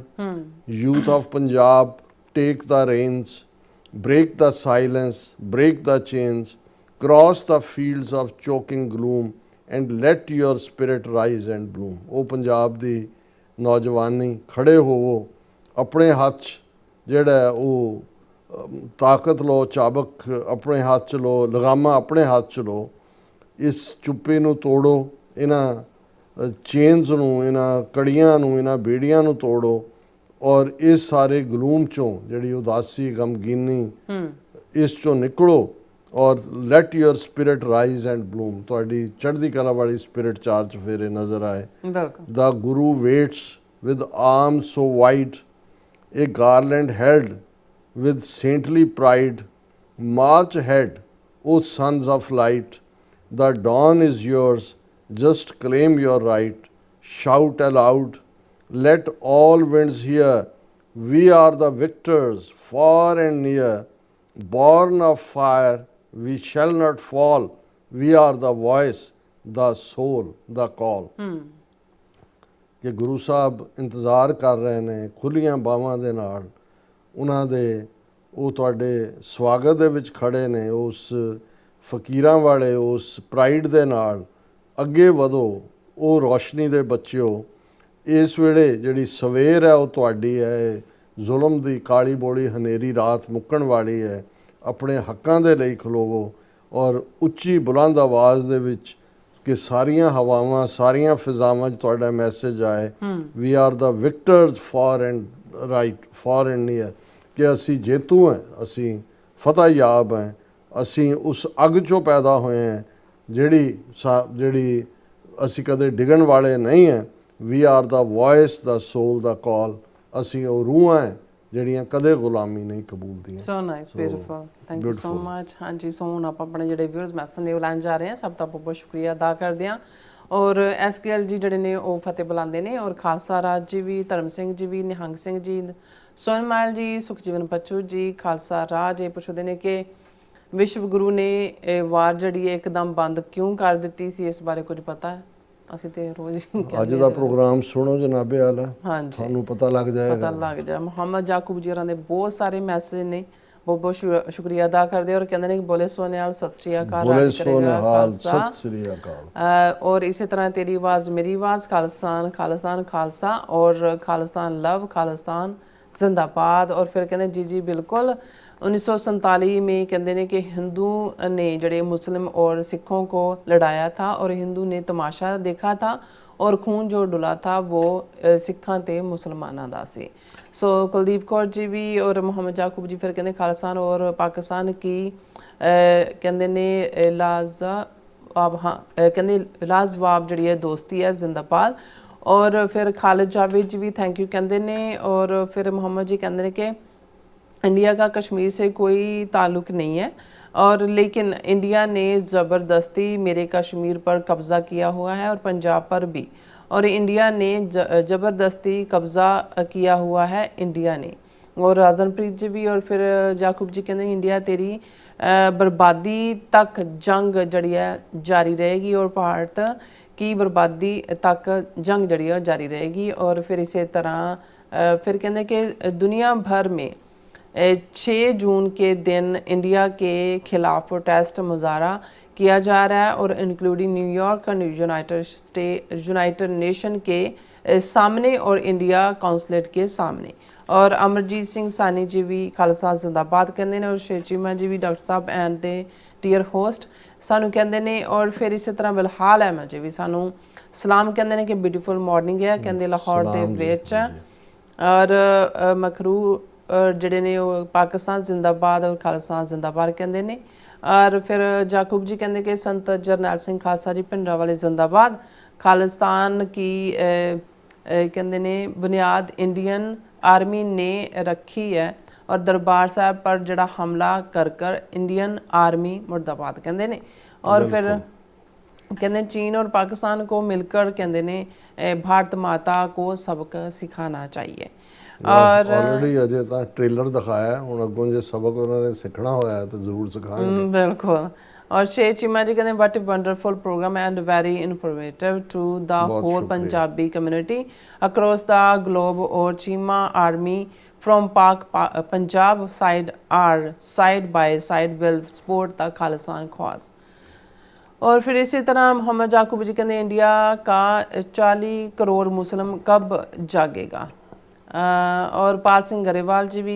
और फिर इसी तरह शेर चीमा जी कहते हैं 250-300 Cheema army town and village will support the Khalistan to the fullest for an independent country. Pak Cheema army Khalistan जिंदाबाद जिंदाबाद जिंदाबाद। और फिर इसी तरह मोहम्मद जाकूब जी 6 जून का कहते कि फॉरगेट नहीं करना चाहिए सानू, नैवर फॉरगेट।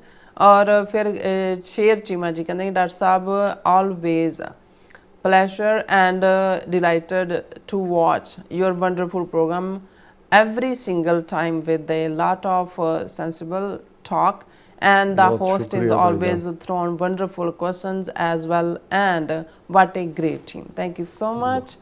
और फिर इसी तरह मोहम्मद जाकूब जी भारत कहते हैं तेरी बर्बादी तक जंग रहेगी। और बिलहाल अहमद जी कहते कि डॉक्टर साहब इंडिया ने दुनिया दे कारोबार सारी दुनिया ते कारोबार किया पर दोस्ती नहीं की है। सो इंडियन बाणिया कारोबार ही करदा सियासत कहते नो G5 कंट्रीज बहुत अच्छी तरह जानते ने। फिर इसी तरह शेर चीमा जी कहते I couldn't agree more with the doctor sahab always talk with the true facts and beautiful vision for Punjab.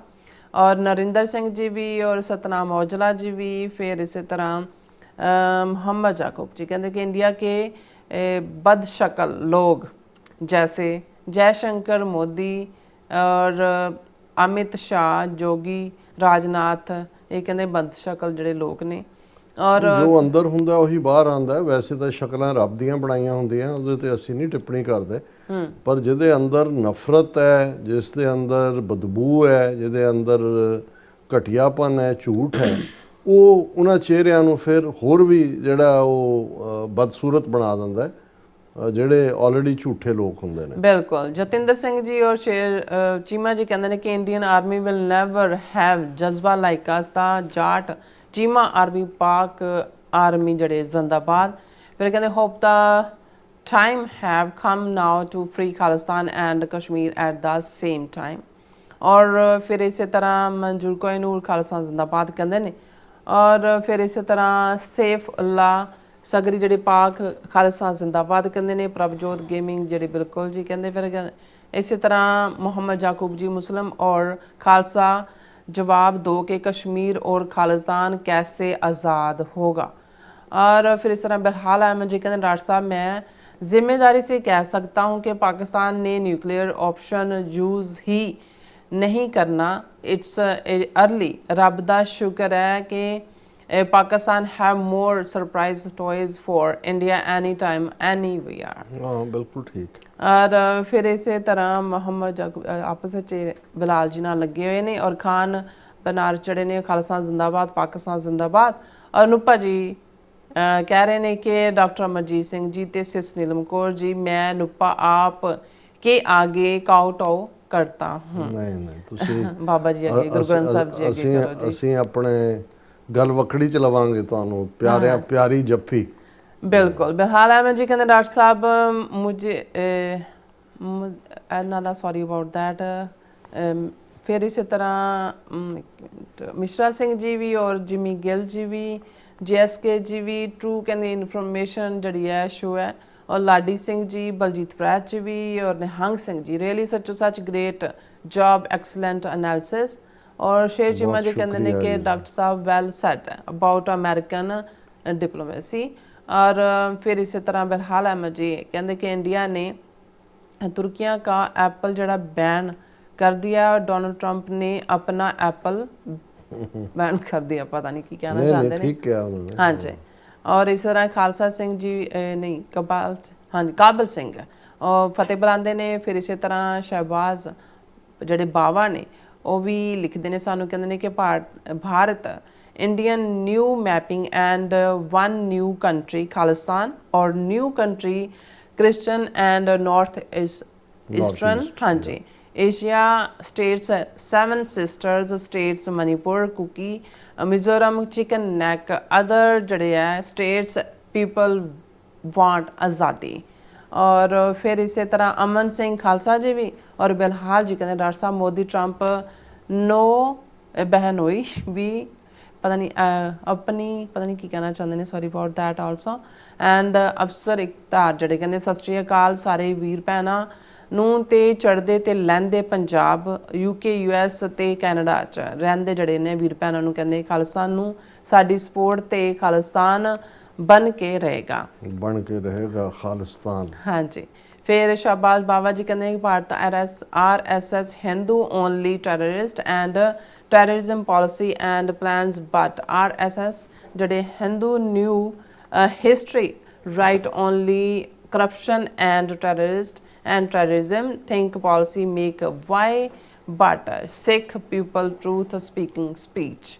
और बलिहार जड़े बलबीर सिंह जड़े टवाना ने ये भी फतेह बुलाते हैं खालसा जिंदाबाद कहते हैं जिंदाबाद जिंदाबाद। हरमन पन्नू जी भी खालसा जिंदाबाद लाख च कहते हैं कि I save my self from the Indian manipulation and gaslighting on matter of Khalistan thanks a million.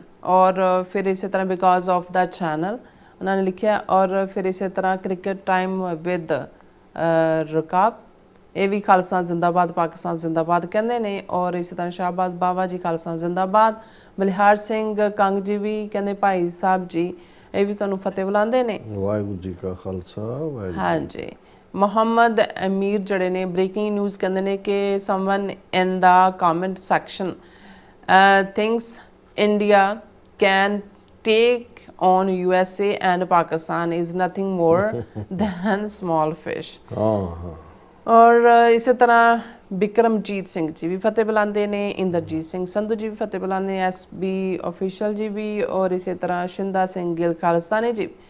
ਔਰ ਸ਼ੇਰ ਚੀਮਾ ਜੀ ਕਹਿੰਦੇ beautiful said about upper and lower Punjab, no doubt Cheema Jat army will always defend Punjab, hates are no Jats without Punjab. और फिर नवाज चौधरी जी भी अस्सलाम वालेकुम कहते हैं डॉक्टर साहब, भैन नीलम कौर जी और आल टीम TV 84 जिंदाबाद। डॉक्टर साहब, Indians must understood that Pakistan is Israel of China. और फिर बिक्रमजीत सिंह जी शिंदा गल अच्छा जी उन्होंने पुछ रहे हैं की हाल है उन्होंने। और निहंग सिंह जी वाह वाह जी कहते उन्होंने जिदा आप पोइम जड़ियाँ उन्होंने तारीफ की अमेजिंग ऑसम पीपल कहते हैं। हाँ जी। और बलविंदर सिंह जी भी, फिर इस तरह कमांडो जी, और फिर इस तरह Sher Cheema Jatts are no Jats without Punjab, hats off to you all putting this programme together. और फिर कहते beautiful poetry it touched my heart and soul, tons of dua for Khalistan from our lower Pak Punjab साडे साइड सॉरी। मनप्रीत सिंह जी भी जड़े ने फतेह बुलाते हैं और कहते हैं कि आप जी एक बहुत नेक काम कर रहे हो और वाहिगुरू साडी उम्र भी तुहानू ला दवे, असी रहीए ना रहीए तां तुहाडी लंबी उम्र करे वाहिगुरू चढ़दी कला करे। ਤੁਹਾਨੂੰ ਵੀ ਚੜ੍ਹਦੀ ਕਲਾ ਦੇਣ ਔਰ ਗੁਰੂ ਸਾਹਿਬ ਕਦਮ ਸਾਡੇ ਸਾਬਤ ਰੱਖਣ। यूनिक वीडियोस जी भी खालसा जिंदाबाद कहते हैं। हंग सिंह जी कहते क्या बात है ढिल्लो साहब, no words to praise extraordinary जड़ी है पोइम। जून 84 अखी देखे मजर जड़े ने खालसा मंजर खालसा जिंदाबाद कहते हैं। और मनप्रीत सिंह जी कहते डॉक्टर साहब जी UNA वालों एक वेले खबर आई है कि गजा पट्टी विच 14,000 बच्चियां दी भुख नाल मौत। My goodness so sad. नवजन्मे बच्चों ਦੇ ਸਾਰੇ ਪੀਰੀਅਡਸ ਅਸੀਂ ਡਿਸਕਸ ਕੀਤਾ ਸੀ 2 ਦਿਨ ਪਹਿਲਾਂ। ਹਾਂਜੀ। ਮਨਜੀਤ ਸਿੰਘ ਘੁੰਮਣ ਜੀ ਵੀ ਚੜ੍ਹਦੀ ਕਲਾ ਕਹਿੰਦੇ ਨੇ। ਔਰ ਫਿਰ ਇਸੇ ਤਰ੍ਹਾਂ ਖਾਲਸਾ ਜ਼ਿੰਦਾਬਾਦ ਕਹਿੰਦੇ ਨੇ। Barbara Rajput ji we Pakistani love and respect every religion specially Sikh brothers, God bless you. ਔਰ ਕਸ਼ਮੀਰ ਪੁਆਇੰਟ ਜਿਹੜੇ ਨੇ ਵੀ ਸਲਾਮ ਕਹਿੰਦੇ ਨੇ UK ਤੋਂ। और दौलत नगर जड़े ने दौलत नगर TV जड़े ने पाकिस्तान जिंदाबाद, खालसा जिंदाबाद। जो निक जी कहते हैं कि सिख भैनों नूं कहते हैं समझ आ जानी चाहिए है कि हिंदू और हिंदुत्व वाले जड़े ने मुसलमाना और सिखा नूं कहते हैं दुश्मन समझते हैं। और सब का बहुत बहुत शुक्रिया। सो इस तरह अपने व्यूअर्स को लेने इजाजत। व्यूअर्स साढ़े प्रोग्राम का समा ਇੱਥੇ ਮੁੱਕਦਾ। ਤੁਸੀਂ ਆਪਣੀ ਰਾਏ ਤੇ ਸੁਝਾਅ ਸਾਨੂੰ ਭੇਜਣਾ ਨਾ ਭੁੱਲਣਾ ਸਾਡੇ ਇਸ ਪਤੇ ਤੇ SOS@TV84.TV ਤੇ।